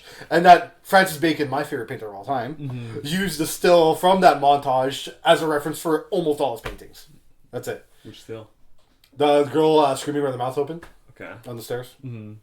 Francis Bacon, is that contemporary? Yeah. There's two Francis Bacon. There's the philosopher, the Word. old one, Word. and then there's the painter from Word. Ireland. Word. I was like, ain't no way Francis Bacon Trust was me, alive, you dude. know how you know why I know that? It's because every time when I was in school and I would do projects about because my favorite painter, right? Yeah. I would always type Francis Bacon on Google, Yeah. and it would show me the philosopher. So that was okay. Yeah. I'll just write an But artist. It's after. confusing because the philosopher also painted, right? Yeah. Yeah, okay, that's what I thought. But the Okay. thing is, I would type it and show me the philosopher. I was like, okay. Then I have to go back and write artist, and then it shows me Bacon, the contemporary artist. But it's like Yeah. I had to do it every single fucking time I searched his fucking name up. You know? Definitely, when you told me Francis Bacon was your favorite painter, I was looking at Francis Bacon, the philosopher's paintings. And I you're was like, why? All right. They're nice, I guess. No, but if you look at the contemporary guy from Ireland, Okay. it's very fucking obvious that he's my favorite painter. Like you Okay. see it all. You see it in all my work. Okay. What were we talking about? Like, the pretentious. I forgot where this movie sits. A24 bad. I like it. That's the theme. Being real, sorry. Continue. Okay. Continue. But where does this movie stand for you in terms of that film production versus film studies kids? Because all the film studies kids, they just like Ingmar Bergman and the Seventh Seal, you know? Yeah. and they hate on John Wick. I watched that for the first time the other day. Oh, yeah, what do you think? I mean, yeah, what you expect though. I mean, you've seen No, all the but fucking for films, the for the time it came out, Yeah. it's like mind blowing. I guess. But Today, even it's then, like I thought it's the like editing was bad. it's like I didn't like the editing. Pong, the first video game ever, Yeah. versus like Modern Warfare 2. You know, like, Yeah. if I showed a kid from the 80s Modern Yeah. Warfare 2, I think they would explode like literally on the spot. But like, you could still play like fucking, I don't know what, GoldenEye or something, and you'd be like, this is a fun game still, and it's still 20 years old. So like, Yeah. even if the fucking movie's 100 years old, you can go like, oh fucking whatever, Haxis is sick, but whatever else, still today's standards is not very good. So I don't, there's the endurance test. This too with that movie, stuff. The Substance, made me feel like a baby in a high chair getting spoon fed. Because of the concepts. That's what I don't like. Yeah. What about just the production, the way it's made? Oh, I think aesthetically it's beautiful. Okay. I think technically it's very well made. Okay. The effects are fantastic. Yes. I don't know. I think for this movie though, the editing is what's saving it. Yeah. A lot of the time, Yeah, a lot of the scenes, it is, there's yeah. a lot of flashy cuts and a lot of slick edits in it. I'm a big sucker for like fast paced, like Yeah. like the Edgar Wright shit. Oh yeah, I I love love that that. shit. I love that Edgar shit. Wright rules. Edgar Wright's great. Yeah, I love Edgar Wright rules. But it's interesting to me that you can talk for 4 hours about Hansel and Gretel get baked, and this one it's like, okay, one layer of the onion. Well, it's just too obvious. I just don't want to talk about it. No, Hansel and Gretel, there is no concept. It's just the stoners That's why it's going to fun. a neo-Nazi's house and they're just getting trapped in a labyrinth. That's why it's fun to try. There's a hot Original Latina. Original Nazi. And there's a hot Latina in a gingerbread house. But that's what's fun. No, but That's what's I agree fun. with him. I I agree agree with with him on this. At least I can try. At least you could try. With this, I don't even have to try. They're just giving it to me. Okay, I see. I Yeah. see. You know, Patriarchy There's bad. zero mental. Ageism bad. Yeah. Yeah, exactly. It's like, oh, Dennis Quaid funny. yeah. Quite good. Dennis Yeah. Quaid funny, dude. Body image dangerous. I'm like, yes, thank you. Oh, I will know? say, I was the end of the movie. I was reminded of the Versace logo when she was like a friggin' like crawling starfish, like she was just a blob and Yeah. she would go on her star. Basket case. What? Yeah, go on. Yeah. Another one you have to watch, by the way. Okay. Yeah. And Frankenhooker. She was like she looks like the like Versace Frankenhooker. logo at the end of the movie. Really? Medusa. Yeah, that was pretty funny. Oh, the Versace logo is Medusa? Yeah. I wouldn't know. My girlfriend will be mad at me for not knowing, but I wouldn't know. You're welcome. I assumed the Versace logo was just the name Versace. No, it's a Medusa. Shakira. Yeah. Is that relevant? Oh, copyright. Oh. Oh. Under 5 seconds. Under 5 seconds, though. It's okay. I have been mentally restraining myself from singing "Pump It Up" this entire podcast. Oh, yo, yeah. You can do 4.5 seconds of it if you want. That's fine. Dude, I was watching a drum and bass set the other day, and he played a drum and bass remix of "Pump It Up." Nice. I think I repeated that transition like 50 million times. I'll show it to you after. It's so good. Actually, that's one "Pump of It Up" also top 5 party songs of all time. that's one of my favorite parts of this movie. I fucking loved the soundtrack to this. It's awesome. I don't remember it too much. I don't Really? remember. I Me remember. too. Oh, Yeah. dude. I I only remember "Pump It Up." Yeah. Yeah. No, That's no, it. I remember liking it, but I don't remember it. I'm with you guys. Oh, Yeah. man. Y'all gotta listen to it again. It's Remember, awesome. It reminds me of Challengers, dude. So, Challenge is a fucking good soundtrack. Great soundtrack. did you see it? I haven't seen it. I haven't awesome. seen it, but You I listened to listened? the It's soundtrack. hilarious. I showed it the soundtrack, but yeah, it's awesome. So, on the note of me not being able to try with this film because it's too obvious, I did try. Okay. But I didn't try thematically because that would be too easy. The theme is given to you. I think. I don't want to talk about it. We can, obviously. We did. We did. Yeah, we did for, hold on a second. An hour. Hour 3, but I might change the batteries in a couple minutes. Okay. So, but I did list the references I noticed and the symbols I picked on. Mm-hmm. At least I can talk about that. Sure. Let me just cut before you do. Alright, we're back. And we're back. We had stuff to Nick had to change the batteries of the microphone, of the Tascam, the Zoom. Zoom, baby. So symbols. Well, okay, so another thing I didn't like about the movie, in the same vein as the theme being too obvious, a lot of the symbols I felt were too on the nose as well. Mm-hmm. The Hollywood star, obvious, right? Representation of her career, whatever. Mhm. There's a bunch of those that I felt like were Mm-hmm. not worth mentioning. Yeah. What I did like was the yellow coat Oh. that they wear. Mhm. I'm colorblind, so correct me if I'm wrong, but it's the same shade of yellow as the egg yolk at the beginning of the movie that splits in two. And it's the only That's pretty piece close, of I clothing. guess, yeah. Close enough, It's, yeah. it's the only piece of clothing that Sue and Elizabeth both wear. Okay, interesting. So it's that's what ties them together, right? It's a visual symbol for them, reinforcing the idea that they are one. Yeah. I thought that was nice, a nice touch. Okay. Sure.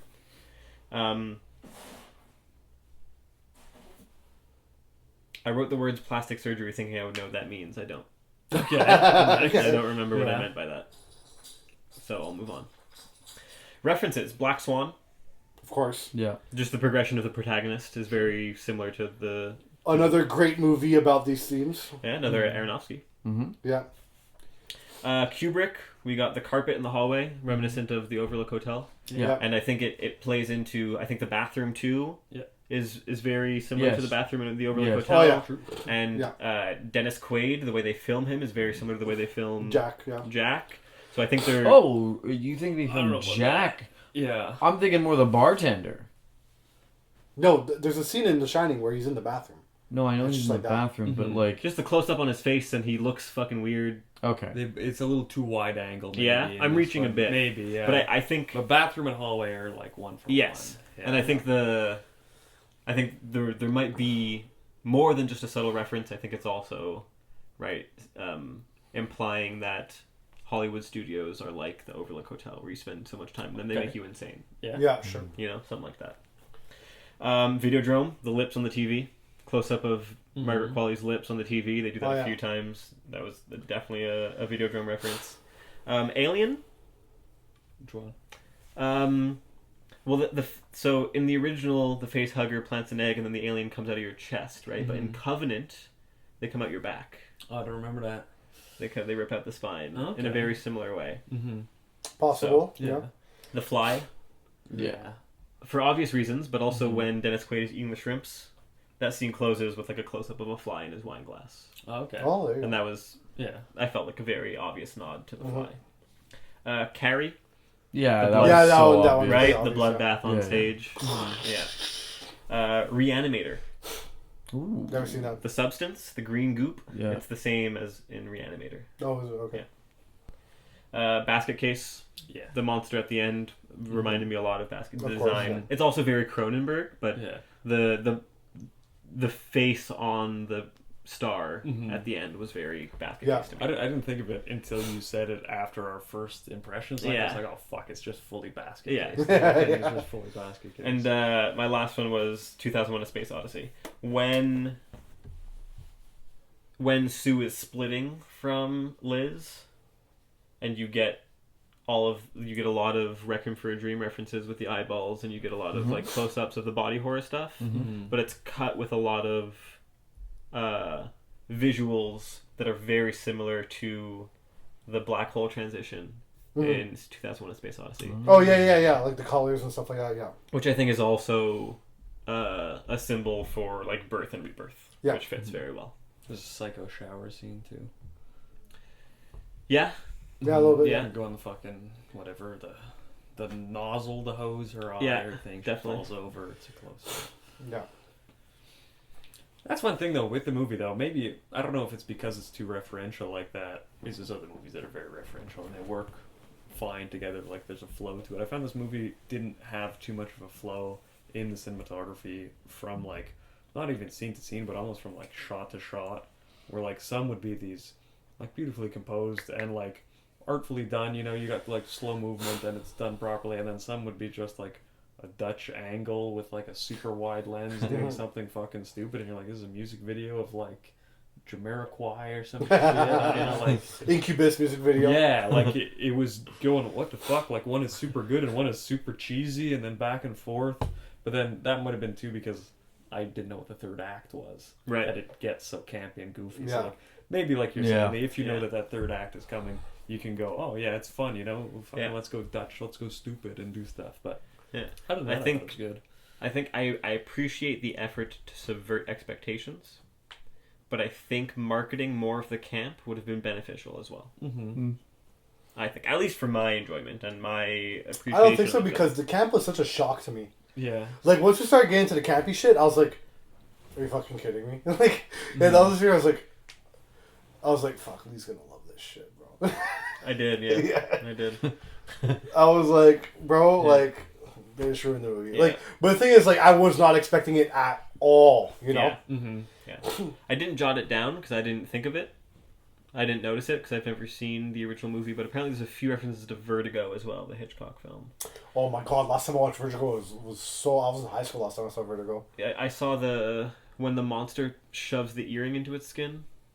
Apparently that's a parallel to the chick in Vertigo putting her earrings in. That might have been a stretch, but apparently Yeah. they're playing the soundtrack to Vertigo during that scene.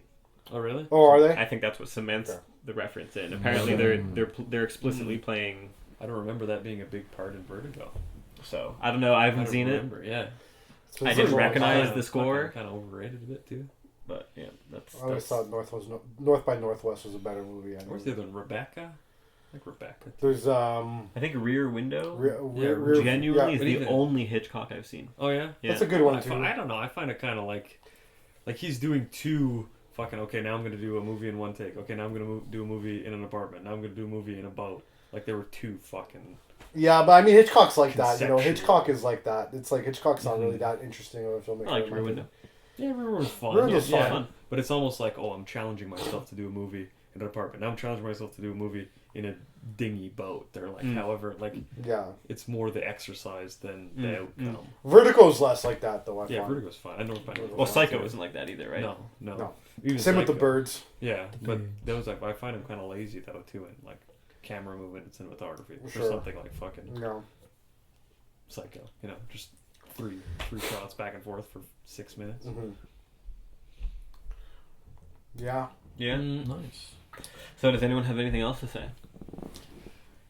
Not really. Like, I mean, the editing was good though. It was nice, flashy editing. Yeah. Yeah. I mean, to your point earlier about it being too referential, what left a sour taste in my mouth after this film as well was that it felt like it's weird. It feels original and unoriginal at the same time. I think it's because the themes are so on the nose that like Yeah. anyone with a 6th grade reading level can hopefully understand what this movie's but about. I think the concept of the plot is very The good. plot's very it original. could be a fun idea. You can expand on this. Okay, this Just is, conceptually, it kind of falls flat with Yeah. all that stuff there because it's so I think the scope. one-dimensional. But Yeah. The scope gets too big. I find very quickly. I do think, like, if you read this as a book, I think it'd be like You can elaborate on a lot better. more stuff. Yeah. It's not even elaborate. Like, I think the plot is good. Like the what happens in the story is good. You know. Even then, up until the third act, though, when you lose all the stakes, and then you go, it's a monster movie, and anything can happen. Like it doesn't. It kind of. It's going. In Yeah, a that's when you just stop direction taking it seriously. turns. It's just, it's like it's just a Yeah. fun. It's just a fun movie. Like I thought this movie was very fun. You know? At the end, yeah, but I mean, if Even before the end, I thought it was a super fun movie. it is fun, yeah, but the bow on the plot, I find, wasn't tied tight enough. No, fuck It no, wasn't not that. at all, not Yeah. at all. But it's Just kind of a a nice thing where it's like, loose ending. you know what? Actually, thinking about right now that you say that, like, the ending of this movie might just be a big fuck you to Hollywood.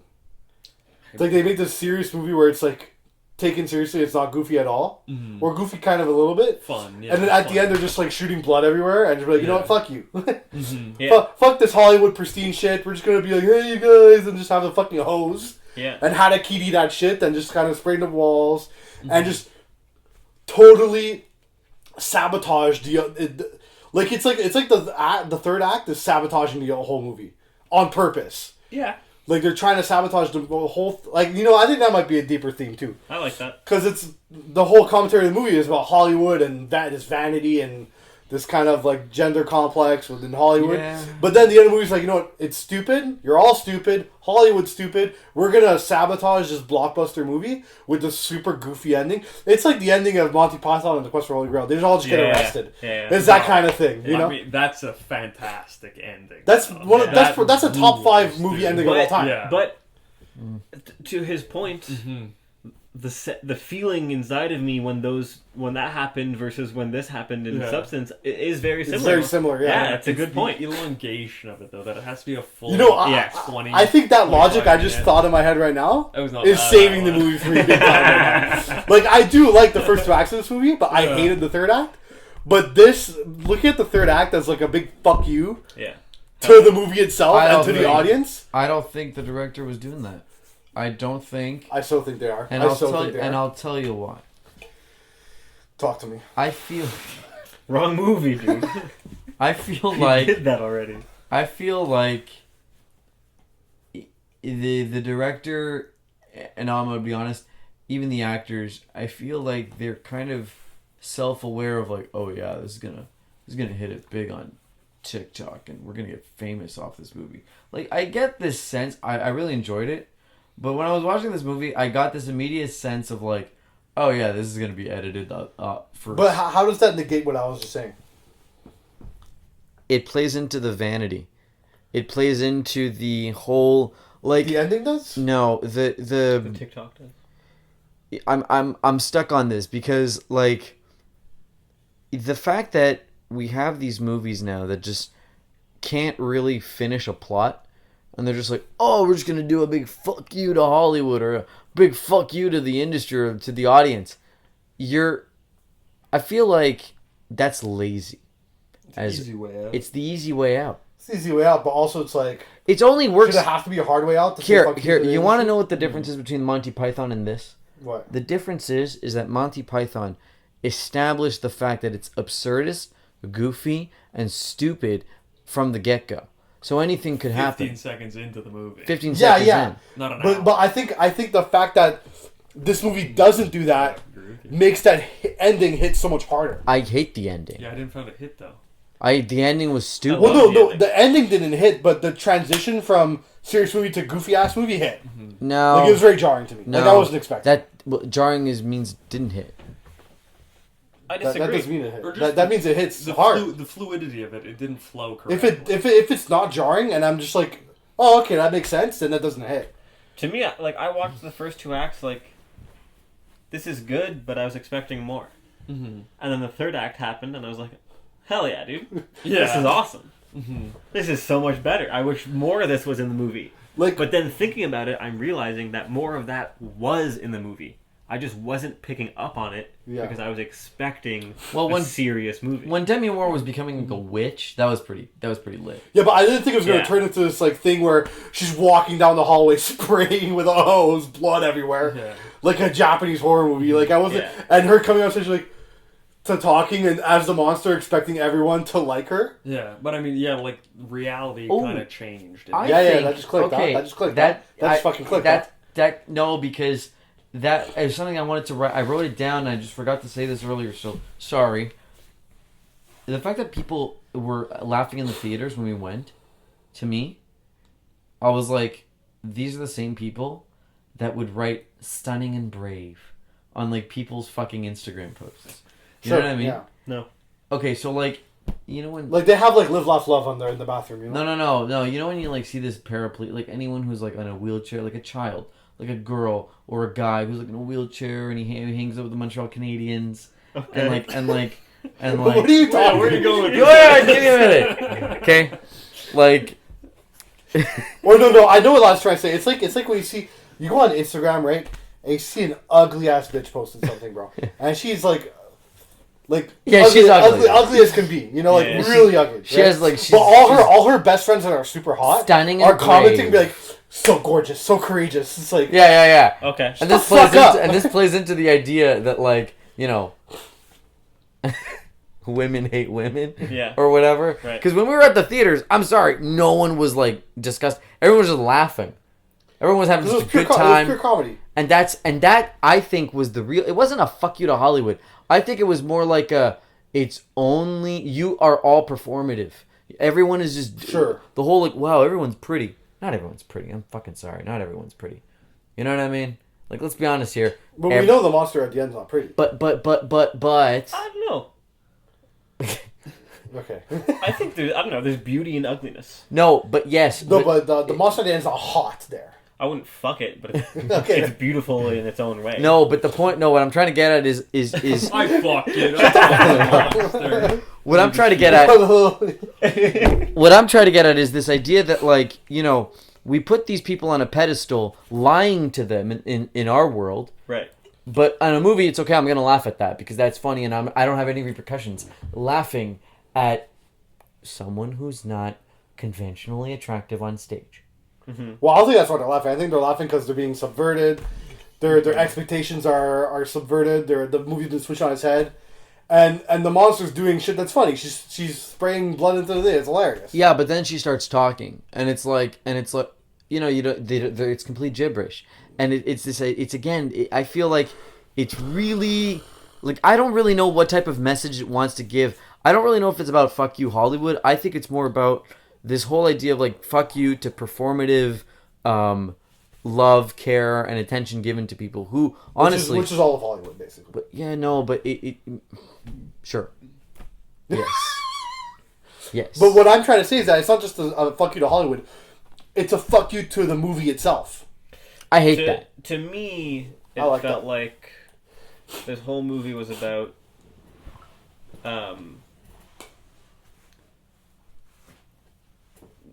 a woman's body image Okay, yeah. and coping with aging in an era where beauty standards are so concrete because of Hollywood.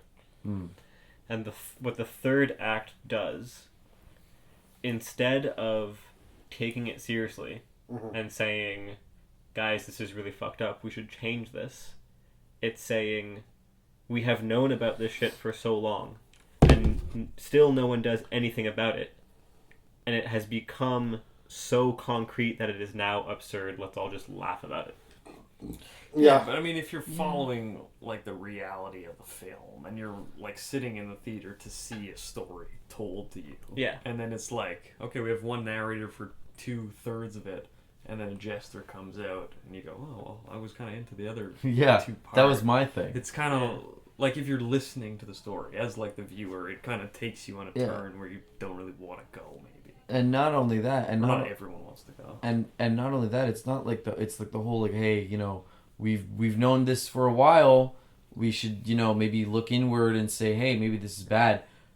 Laughing about it, you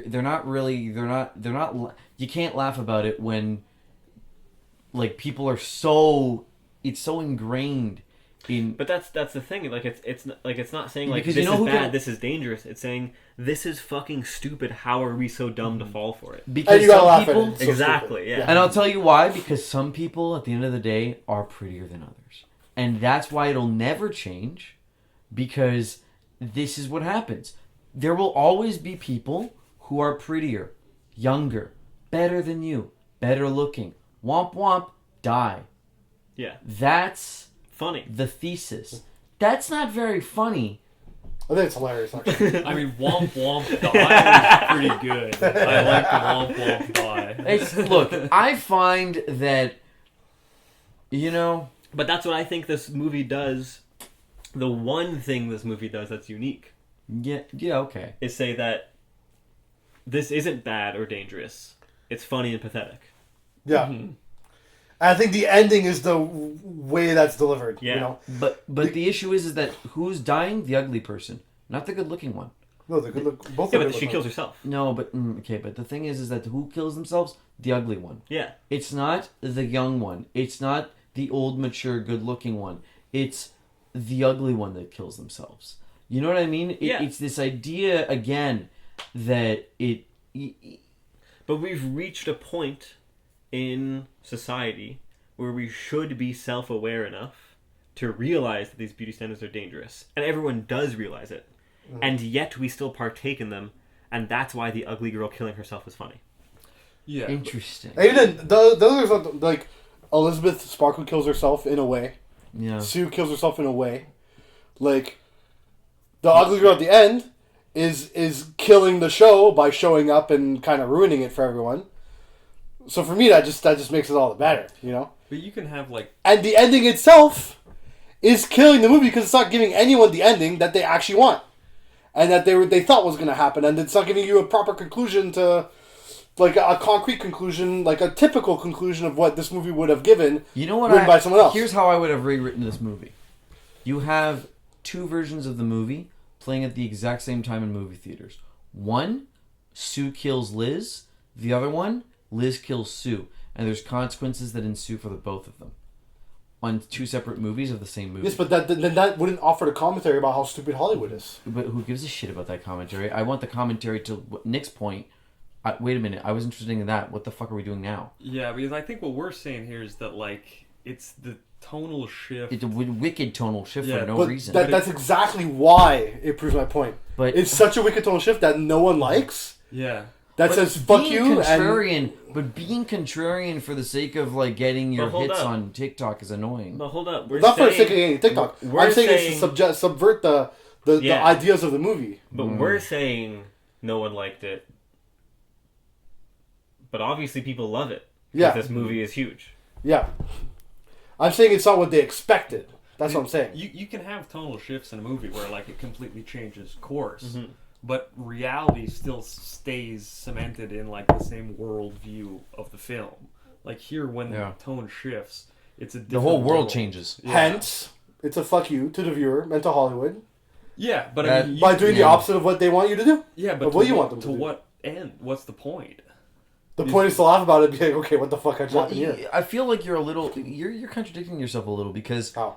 in the last episode of Talk to Me, for example, you were very adamant on this whole idea of like, well, no, you need a fucking reason. I don't like this whole abstraction shit. Now I do like abstraction. No, but now you're saying like, oh, this was great. But in Talk to Me, you don't like the fact that they were not very vocal about what they were doing and how they were, like it was this whole, like I feel like that's... Well, because Talk No, to Me is a 'cause much more serious movie than this. No, because I think what Dante was arguing is that in Talk to Me it seemed like the directors had no intention. Okay. And they chose a path after the film was made. Oh, Yes. I see. The difference is that this film has a very concrete intention. Yeah, very clear, concrete intention. Okay, so you think the third The act is like- first two acts have a very extremely Yeah, that's clear, the- concrete intention. They're really talking about something. It's very in your face. It's very surface level. It's very clearly about that, even to like the layman. But the ending is just kind of like we're making fun of it now.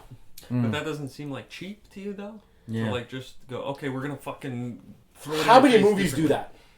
I mean, change Blockbuster- reality, though. Yeah. How many Change blockbuster it. movies do that? Okay, but this movie was never meant to be blockbuster. Yeah, this was a sleeper hit. I think calling it a blockbuster, It is one now. it is one now, but I Yeah. don't think it was made to be one. So that's a different. Maybe it's not made to be one, but the That's a themes of different the movie intent, are though. about blockbusters and about Hollywood Fair. and about the industry, you know. Yeah. And then the third act of the movie is kind of being like, just subverting the whole It's subverting the whole movie. Like I'm trying to think of this example, where there's an example of another movie where the ending subverts the whole thing. Oh no, it wasn't the ending subverts the whole thing, but it was like Barbie. Okay. You know, Barbie was this very serious. Well, it's a funny movie, but it had a very serious meaning. It was a lot of layers to Barbie. I gave it a fucking 9.5. Yeah. Best movie of the year. Incredible. We all liked Barbie a lot. Yeah. Good flick. Really good movie.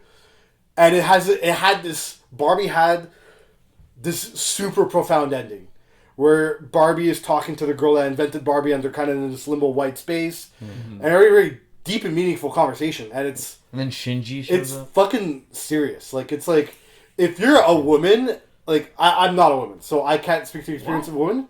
You lied to me. Sorry to break it to you. Holy fuck. But I feel like if you are a girl that grew up with Barbies and you're watching that ending, you're fucking crying at that ending. It's super fucking deep, you know? But then it goes to, like, Barbie's in the real world now, and she's like, goes through her thing, she's like, I'm here to see a gynecologist. Yeah. That subverts the whole... that joke Yeah. subverts how deep and powerful that ending was. It changes your feeling from this fucking this super melancholic, deep, profound feeling to a joke. You Yeah, know? but reality isn't changing now. It's not like It's not. I'm just saying the feeling is the same. Yeah, the feelings, but But here it's done Yeah. on purpose Yeah, but almost. here you're reading a novel and then it switches to a picture book. and you're like, what the fuck? What happened to that whole fucking? It's kind of like the first time you read Watchmen, and then all of a sudden Alan Moore decides, you know what, fuck you. Here's 20 pages of just text. You're just like, why the fuck am I reading? But the this? thing is, that's yeah. my point. He does that? Yeah. That's pretty cool. That's you see, that's fucking sick. When you're 11, Pretty cool. no, it's great now. It's amazing. But like, imagine you're like 10 years old and you're like, and you're like, what? But you see, the thing is, I think that's genius. I think it's great to do that. Yeah, kind but of that thing. doesn't change the world though. No, yeah. No, but I don't mind to change the world. In fact, they I should do hate it. as much as they can to change every little thing, everything. That drives it home even more. Yeah, but But then why- it would just be like, Why does it change the world? because the reality, Yeah. like the base point It of goes reality, complete shifts. fever dream all of a sudden. Yeah, is the guy at the door doesn't know it's a monster with like a piece of cardboard stuck on his face. Yeah, and she's on that's the true. stage and all this stuff. But that it's real at first. The first But that's so two much. acts- Even the fucking real, cardboard. bro. A fucking Margaret Qualley crawls out of her spine. Yeah, but in that No, world, but like it within the makes world sense. established. Why are you accepting crawling out of someone's spine No, is but- real, but not the monster? Suspending disbelief only goes so far if you have not presented the physics of the world. Here's what Lee was saying before about how maybe on the rewatch you're gonna see it as all goofy movie the whole way through. Yeah. Because I think the whole thing suspends disbelief. I think the ending just does it in a more front-facing fashion. But the whole thing suspends disbelief, bro. She goes to a locker in the hood, and it's fucking super nice lockers, and no one's questioning the substance. They're advertising it everywhere. No one's investigating it. No one's doing it. There's suspension of disbelief in the whole fucking movie. So I think that when she walks in with the fucking little cardboard mask, and everyone believes that, oh, it's really her, makes sense to you, because I think that they would have done that even in the first two acts too. I don't think the world changes at all. I think it's just showing us how twisted the view is of these people since the beginning. They're just showing it so much. But now that we have a monster and she's wearing a cardboard, it's just showing how fake they really are at the beginning. No, Yeah. but like the metaphor comes too much to life there, I find. Like Yeah, but that's the whole movie, bro. Yeah, It's but all on the surface. if we're at like a level 4 and then we jump to level 9, like I'd like a few steps in between. Fuck that. I think if you're gonna subvert the audience's expectations, you gotta go from a 4 to a 10 immediately. Yeah. I mean, there's in other films or other arts where you can have a big jump like that. So- it would work. So it's like you think in Monty Python, The Quest for the Holy Grail. No, I'm thinking Game of Thrones. He's looking, Prince Arthur's looking to Rise, like, what is that cube carriage with circles on the sides of it and a light on top of it? And they're all like, what is that? And you see the police car. No, the police car. We don't get any build up. They just start getting arrested out of nowhere. Yeah, You know. but that moment is a minute long. It's not 25 minutes. If you I know. stretch the bit I know. 25 times, then you go, the bit sucks. I don't. It's not Well, like how a short, how hard fucking thing. hilarious would it have been if the end of Monty Python and the Is Quest a for the Holy Grail courtroom trial? not even was That was my first thought. was a 20-minute long montage of just getting arrested. No dialogue. There's just shots of them all getting arrested for 20 minutes straight. It'd been hilarious. Bro. Cop style. Maybe, yeah. Maybe it would have. Yeah. Not even cop style. Just a montage of them getting arrested for 20 minutes long. Nothing else. And the movie ends. That'd be fucking funny. It could have, maybe. This one though, I don't find it landed though. That's the only thing. It might not have. Here's the thing. I'm not trying to say that it landed perfectly. I'm not saying they did it perfectly. I'm just saying that might have been their intent. Sure. Yeah. Yeah. Okay. Yeah. And I think, credit to the film that despite all of this discourse, it's been receiving great success. Yeah. So obviously, whatever it's doing, people are It's like doing well. Yeah. And the next one is Substance 2, dude. It's gonna have so much. Substance to 2,300. They're in space. Have you guys seen the director's other movies? No. Nope. Have you? Yeah, she did a film called Revenge, Okay. which is like a classic Last House on the Left style. Girl gets raped and then she gets revenge. As per the title. Fantastic movie. Oh yeah. So good. Mm-hmm. Fucking bloody, violent, so satisfying, so good. Mm-hmm. Better than this. I think this is worth a rewatch, though. I watched this again. I agree. But I'm just saying that, I don't know. We didn't talk about the director's other stuff yet, so I just figured it. That's the only film I've seen of hers otherwise. Shall we go into our segments? Yes. Favorite shot? Favorite shot? Favorite shot? Favorite shot. Favorite shot? What's favorite shot? I know Dante's favorite shot. Should we all predict each other's favorite shots? No. No. Dante, well, you might as well start. That's a good... I like the shot of her fucking booty on stage. With the leotard on? with the leotard and the slow motion. Well, actually, no, I don't know if that's my favorite. Right before the lump sticks out? That one's great. No, the first one. The first time she goes on stage. Audition? Not the audition, the first time she does it. Well, actually, I don't know if that's my favorite shot. As a joke, that's my favorite shot. And I do like that shot a lot, actually. But I have to think about it. I don't actually know. I mean, I will... I haven't mentioned this yet, and I meant to. And I mention this a lot with films that have any sort of nudity. Not enough nudity. Not enough cock and balls. It's all female nudity. That's Boring. That's every movie, though. You gotta even it out, dude. Yeah, you do. I think your thing died. Battery's dead on there? Yeah. Okay. Well, we can finish the How segment long and then ago? switch off. Well, I don't know how long. We're 2 at least going, so... No, but how are we recording? Audio on these two. Oh, yeah? Yeah, it'll just be... Well, actually, you know what I'll do? I'll put the audio, I'll record on my phone. I mean, I can just switch the batteries. Switch them. Yeah, so some. Didn't you just switch them? Oh, you switched the SD card? No, I switched the battery, but... Might have got cold in the car. This thing doesn't charge? You can't just charge it? No, it's all batteries. There's a charging port right here, bro. I don't know. I didn't get a cable or anything with it. I think you can charge that. But it When did we might be stop, able though? to, yeah. It shouldn't have It wouldn't have retardable been. battery. When did it stop recording, though? Wouldn't have been long. We've only been fucking recording 25 minutes or something now. Yeah, 32. Yeah, we'll be good.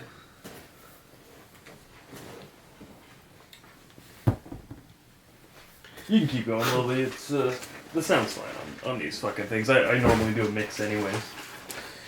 Not enough cock. Not enough cock and balls. Yeah. We should have a short where it's just like us not talking. You're like, okay, you keep going. You're just like, not enough cock. I mean, I think No context. This is especially in horror. Yeah. It is such an explicit genre. And this is what the Italians did well with horror. Yeah. There's a lot of Spaghetti. there's a lot of That's racist. there's a lot of sex in horror. There's a lot of sexual innuendo. Mm-hmm. It's implied. Some explicit nudity, but there's a lack of explicit sex Yeah. in contemporary Horror? film. Oh. I think I understand the dangers of pornography, and I am against the porn industry as a rule. Okay. But I think in the realm of cinema, there should actually be more explicit sex. Interesting. I think it's an important part of life that needs to be represented just as much as all other aspects of life. Mm-hmm. Especially in the context of horror, where life and death, and specifically sex and death, are so intertwined. There ought to be more fucking, and when I say R-rated, I mean like adult film R-rated. Good horror movies, Interesting. you know? No one writes... People should write movies with fucking like straight up a porno right in the middle. But I mean, there's some movies like that though, but they just don't do well. I think And they that's don't get the why. funding Yeah, from and I doing think that's a it. goddamn shame. I mean, Lars Ventur's Antichrist opens with straight up, close up, full penetration. It's awesome. It's Yeah. fantastic. Not because it's Chaos reigns. sexy, not because it's sex, but because But where would It's they have life. cock and balls in this movie? I don't know, The we could- guy. This is a movie very much about Made for the women. female experience. Yeah, girl. Dennis Quaid could have Me Too'd someone explicitly, Sure. you know. The Sure. neighbor. But The anyway, neighbor. to- Or the boyfriend. My Yeah. point is that I like the nudity. I love nudity. Interesting. And all the nude shots, especially, I mean, all the nude shots are done quite well, and I like everything in the bathroom, everything in Liz / Sue's bathroom. And Yeah. that's my favorite set piece. That's all of my favorite scenes pretty much are in there. I think it's fantastic. The infinite shower is cool. In all the shower scenes, you still see the glass door, but there's one shot in particular where they replace the glass door with the tiles, so it looks like just an infinite Yeah. column of shower. Okay. I thought that was very cool. Mm-hmm. I love the shot they use for the poster, where it's just Demi Moore lying on her side and you see her spine all stitched up. Yeah. the same shot, but with Margaret Qualley kneeling by her side, is also very nice in the bathroom. Yeah. The only shot I wrote down that isn't in the bathroom is when Demi Moore leaves the hospital. Just because the architecture of the hospital is very cool. Mm-hmm. That's it. That's what I got. For me, it's got to be the low angle of Sue kind of stomping down the street. It's like a stupid low angle. Like she must have been on an elevated platform, like an elevated catwalk, to like get such a low angle. Yeah, actually, that might be. I know what you're talking about. That might be one of my favorite shots It's too. sick. That was impressive. It's like fucking 90 degrees almost underneath. On her face? Full body. Full body. Yeah. But like in full front of body. her. Not Like- from outside. It's like Travolta, back. like Travolta Yeah, but in Saturday Night fucking Fever. low. Oh, the Yeah. hero shot style? Yeah, but if Travolta's at 45, she's at like an 85. Oh, yeah? Okay. It's a crazy low angle. Yeah, that one's sick. And I think that might be in the yellow fucking coat you were talking about before. Yeah. Where she's marching down the street. But that, her first I day. think it's yeah. Have you watched Saturday Night Sick. Fever? Yeah, but a while ago. I don't really Give remember me it two. much. Give me two. Yeah, I'll take two. Me, I don't. It's not mainly like shots. It's mainly like scene. I love when Demi Moore comes out as like the first version of like the second evolution of her, which is like a babushka. Love that shit where she was like crawling around the city trying to find like the substance or whatever. The Yeah, fuck. find the The alleyway. handheld shot. Oh, dude, I loved that stuff. That was fun. Like the where she's slowly becoming some like witchy character. That was cool. You see, like that's my point. Is like I don't like the, yeah, you are one, sure, but like it could have been interesting if you stopped being one. What would that have entailed? You know, that's where I would have gone as the director. Anyway, but yeah. Yeah. Also, the music for me, huge selling point. Huge selling point. That's for great. me. I only remember Pump It Up. Oh man, no, the music Wow. of this was nuts. Letterboxd reviews. I took a little peek. See. And it Yeah, I'm recording the audio on my phone, so. Earlier. Why did you never swap All the batteries fucking dead. Oh really? I took a little peek see at the Letterboxd earlier today, and I found dog shit. Okay. We can skip it. We don't have to do. I mean, that's the thing. Like, it was very much just like Wow, amazing. Blah blah blah blah blah kind of stuff. Nothing's fine. quippy one-liners. You know, like dog shit. No actual analysis. Really? Nothing important. That's to say. usually weird because you usually find them. Oh really? Oh no, oh. I found none. Yeah, Seriously? Make sure you check out the guy's. I think I profile, follow someone who had a pretty good. I liked one. I mean, do you guys know Lexi? Yeah, I follow her. Yeah. So she has a review too. already. Wait. Favorite movies. What's her favorite movies? Oh, that's a good call. Lexi's favorite movies. Lexi Amoriello. She's a Shout out painter. Alexi Moriello. She's famous. Her accounts are Movie Rex by Lex. Okay, I'm. She's quite big on social media. Her favorites are Modern Times. Weird.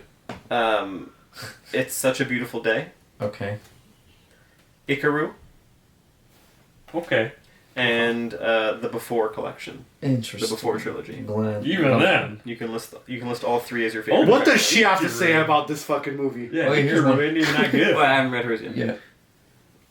The first time I watched this, it was at a test screening, so I wasn't allowed to talk about it. But I told myself I'd write something about every movie I logged this year, even if it's only one word. And I know I'm looking through my letterbox, and there are some diary entries where I didn't write anything. Blah, blah. Okay, it turns out she says nothing about the movie. My bad. But those are bad. Those are 4 bad choices, I think. Yeah, For Ikaru's the only top really movies. okay one. But even then, Ikaru's like, okay. Her Yeah. her In the oeuvre. her shtick on the social media is that you give her your letterboxd. Yeah. She looks at your 4 favorites, and she Mhm. looks at everything you've seen, and she recommends a dozen movies to you. Oh, okay. Oh, really? And Okay. her recommendations, based on the things I've seen, are very good. She's very well... Oh, really? I can't say well read because it's not literature. She's very well watched. Sure. Okay. She's seen... She knows. So what does she have to say about this movie? Nothing. Apparently Turns nothing. out, Apparently yeah. she wasn't allowed to say anything. She saw it at a test screening, and she hasn't revisited it since. But I've seen her post online about it. She did really like it. Okay. I think it might be her favorite movie of the year. But her review on Letterboxd is lacking. Okay. We could skip letterbox reviews. We can't find. Well, any good actually, I got a few that are pretty, like they're very very big critiques. You looking at 5s or 2s. 2s? Okay, hit them. Very aggressive. Okay, so this Wait, is wait. from Find the what's your favorite movie? Felipe Furtado. Okay. Yeah. Their top 4 is Hatari with John Wayne, Un Nos Amours, Family Diary, and The Devil, probably.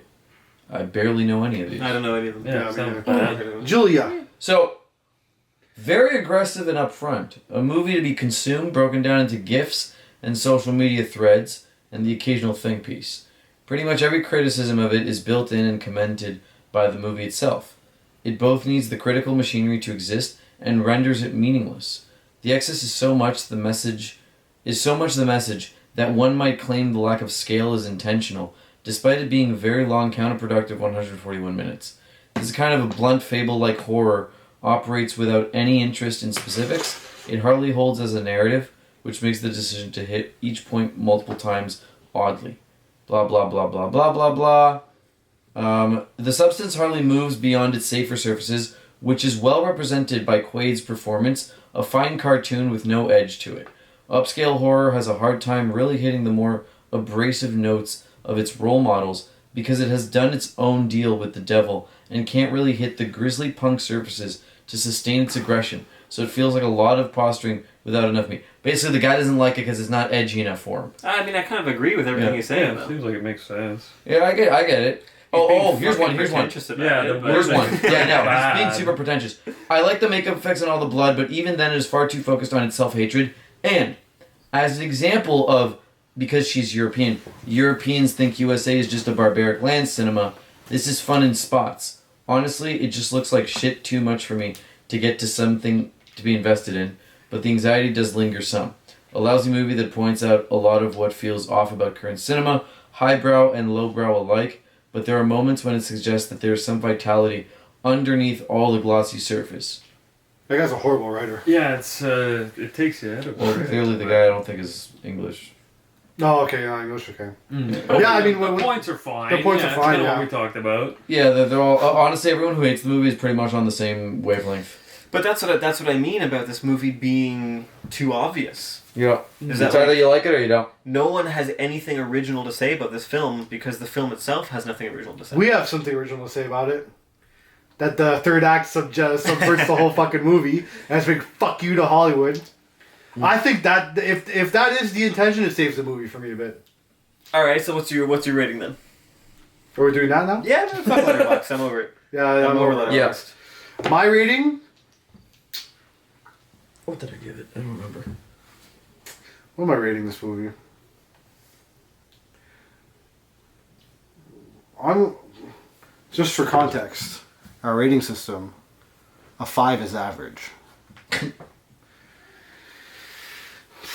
Yeah, 6.5, 7 maybe on a good day. I think. Do you remember what you gave it first impression? I think I gave it the same thing because I said if the first 2 acts continued the whole way through, like that, it would have been like an 8 or something like that. But I didn't like the third act, so. But the thing is, it does improve a little bit because I do think if with that concept in mind about the third act being a big fuck you, I think it improves the movie a little bit.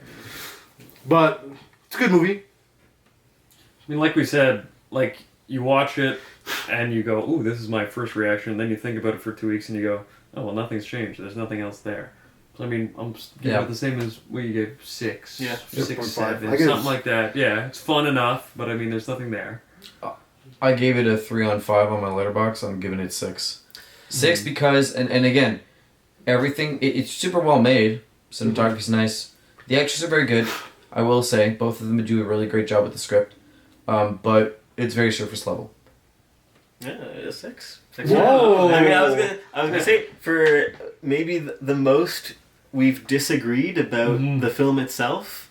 This might be the most we've agreed about the rating. Yeah. Unanimous. A unanimous rating. Yeah. Call it a 6.25. Yeah, 6 6 and a quarter. Yeah. Easy Yeah. 6 and a quarter. There you go. Sounds fair to me. So, Monolith Film Podcast official rating 6.25 out of 10. Hence, slightly above average. Slightly. Worth the rewatch, I would say. I'd watch it again. Oh, yeah. and Fun that's, movie. That's the tricky I thing. watched the TikTok edits. Fun. Yeah. Yeah. Well, that's the tricky thing about rating a film is that despite me giving it a 6, I would recommend it more than I would a movie I may have given it an 8. Yeah, Like I'm recommend, like if It's someone very wants to have, watchable. if someone wants to be entertained and just have fun watching a movie, I'll recommend this over Gummo. You know, It's yeah, but I love Gummo way more. yeah. Yeah. But it's actually, very how much watchable. I give Gummo a 6. So I prefer this movie over Gummo technically. You gave it what was it? Wow. It's a very watchable movie.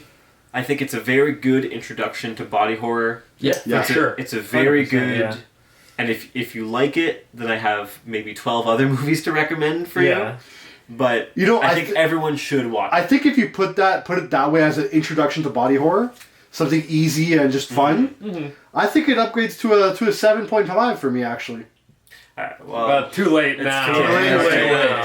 6.5. the verdict is in, buddy. 6.5 for me. Okay. All right, well that's fun. Julia, what does Julia Movie. think of the movie?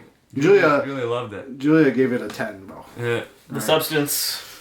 Go Yeah. watch it. Go watch it. 625. Go follow us everywhere if you're not already. Yeah, check us out. Check out our merch drop if this episode airs In the next in 2 the days. Next 2 days. I mean, is there a consideration to extend it a week? No. No, why not? Okay. Well, I have your words, dude. If someone was gonna buy it, they would have already. A lot of people ask me that said they want to buy it after Christmas. Really. A couple people, but then I told them no. That's when I told them I was like, just make the order, but just pay us after. They're like, okay, cool. Yeah. Word.